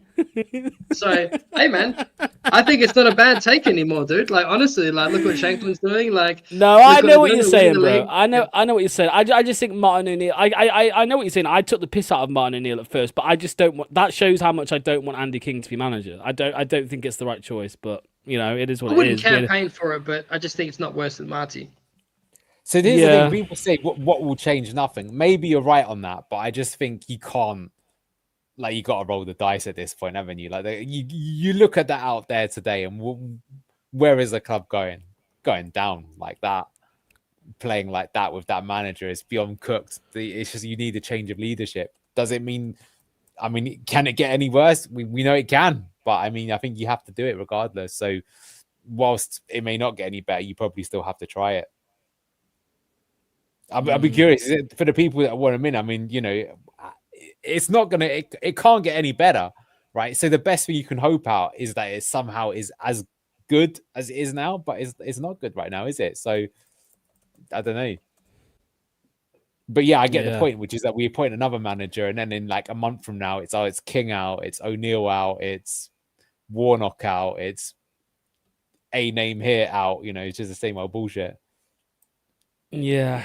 I think it's pretty telling under Marty Cifuentes that you don't feel comfortable to ever chase back a lead and get back into a game, and you don't feel comfortable when you're even 1 or 2 goals up. You feel like you need 3. Yeah. That's pretty telling. Yeah. I mean, and even that Ipswich game after we got to 3-1, people got nervous, right? I mean, that's where we are right now. Yeah, I kind of feel that any manager right now would be better than Marty. He's just been a fucking massive disappointment. Crazy. Ole Gunnar Solskjaer? Yeah. Because Ole Gunnar Solskjaer, the only thing I will say is he was in charge of Cardiff, wasn't he, when they were in the Championship? I don't think he really set things alight there. But no, he got relegated with Cardiff from the Premier League. Well, I mean, there you go. But how did he do with Cardiff? He never took charge of them when they were in the Championship. Is that right? Yeah, I think he was only there. They brought him in halfway through his season, and he with like a rude situation with us. It was that type of thing. Yeah. I think. Let me just double check. Yeah, 1 year. Yeah, just 2014. So, just to start there, I would bring in Warnock. I don't know why people are so against him. He's the king of the Championship. Where this team is right now. You want us to play some fucking sexy hipster football with what? With fucking garbage team with a goalkeeper that can't punch the ball out and Caleb fucking back pass emergency Okoli. You gotta get real, guys. You gotta get real. The greatest ever era that we wasn't from playing champagne football. It's from playing simple, basic counter-attacking football. Get it forward! It's not about that. The thing I would say is that guy, right? He at least knows how to fucking manage a squad, which this manager just does not know how to do. Isn't he? Can we just fact check that in the comment? Is he actually nearly 80 years old? He probably is. Yeah. He's 77. Come on, Neil, man. We can't bring in this 77. That's abuse. That's abuse, bro. That's elder abuse. Didn't put him through this. Didn't Crystal Palace take Roy Hodgson when he was like basically over the hill, and he kept them up as well at our expense, by the way. He looked like a fucking vampire walking corpse, bro. And he managed to pull it off. I think he missed 4 games, like illness, like he was in hospital. He got admitted to hospital, and he still kept them up, though. He still kept them up. Yeah. Look, it doesn't have to be him, but what I'm saying is that the point is that from a man management perspective, he actually knows what he's doing, because that's the problem, right? And I think this is the biggest weakness with Marty Cifuentes is he cannot man manage. He's awful at it, right? And the biggest example of that is the fact that with the absolutely fucking garbage performance, then, like I say, there is no other manager in world fucking football that after that display against QPR would pick the same fucking 11 and not make any substitutes. That's absolute bozo. That's beyond bozo that you can do that. And then, of course, they're going to turn out and also be shit in the next game. What a fucking surprise. And let's put a cherry on top and play Jordan Ayew for another 90 minutes. Yeah. I can't believe I just looked at that as well. He didn't even come off. He played the whole fucking 90 minutes. Jesus Christ. Yeah. So we could get this. We could get it. I mean, Luke, does this give you a hard on just looking at this photo here? Or...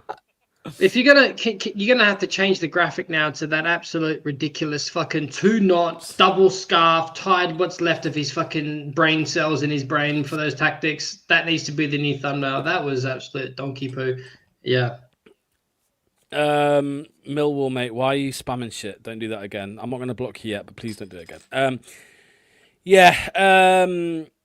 74, Martin O'Neill 74 as well, to be fair. It's just bloody hopeless right now. Pearson's poorly, man. Pearson's never coming back to management, unfortunately. That's not happening. No Warnock. Warnock has made a career of pulling clubs out of the exact position we are in right now. It's not a coincidence. He also has the record for promotions. Top will end up destroying the King Power Company. We still need leadership on the field as well. Other than JJ, I don't see that anywhere. Even rude, battered teams in the EFL. I mean, Antonio might be an addition to some leadership, right? Dean fucking Smith, Jesus Christ. What, Charlotte FC. Martin O'Neill to the end of the season with Andy King as assistant manager would be a rational decision by now. Finally, I agree with Anil. I need to get back to basic. We need to get back to basics and get back to solid foundations.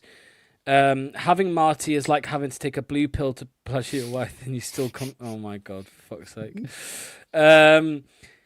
Frank de Boer, anyone? Michael Carrick, Gareth Southgate, any of them? Anyone? I mean, Luke, you were open to the idea of Carrick, weren't you? I would. I'm just from the lens of being like realistic, yes. But any other occasion, no, I would not be. But I would take him now, 100%. Bring back Don Claudio. Yeah. He was doing it in Italy, wasn't he? Right, that would be a good PR move for the club, wouldn't it? Bloody hell. Yeah. I bet he ain't far off that, is he? I bet he ain't far off 80.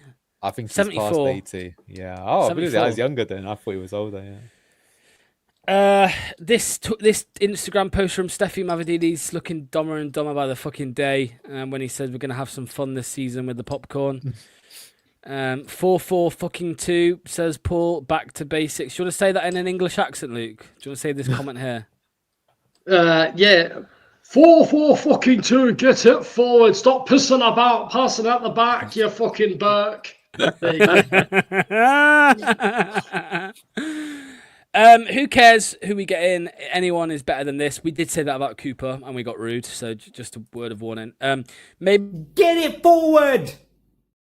Maybe if Top hits Marty with his post-it, we might get better. Yeah, and we need to find some money, Mr. Rodkin.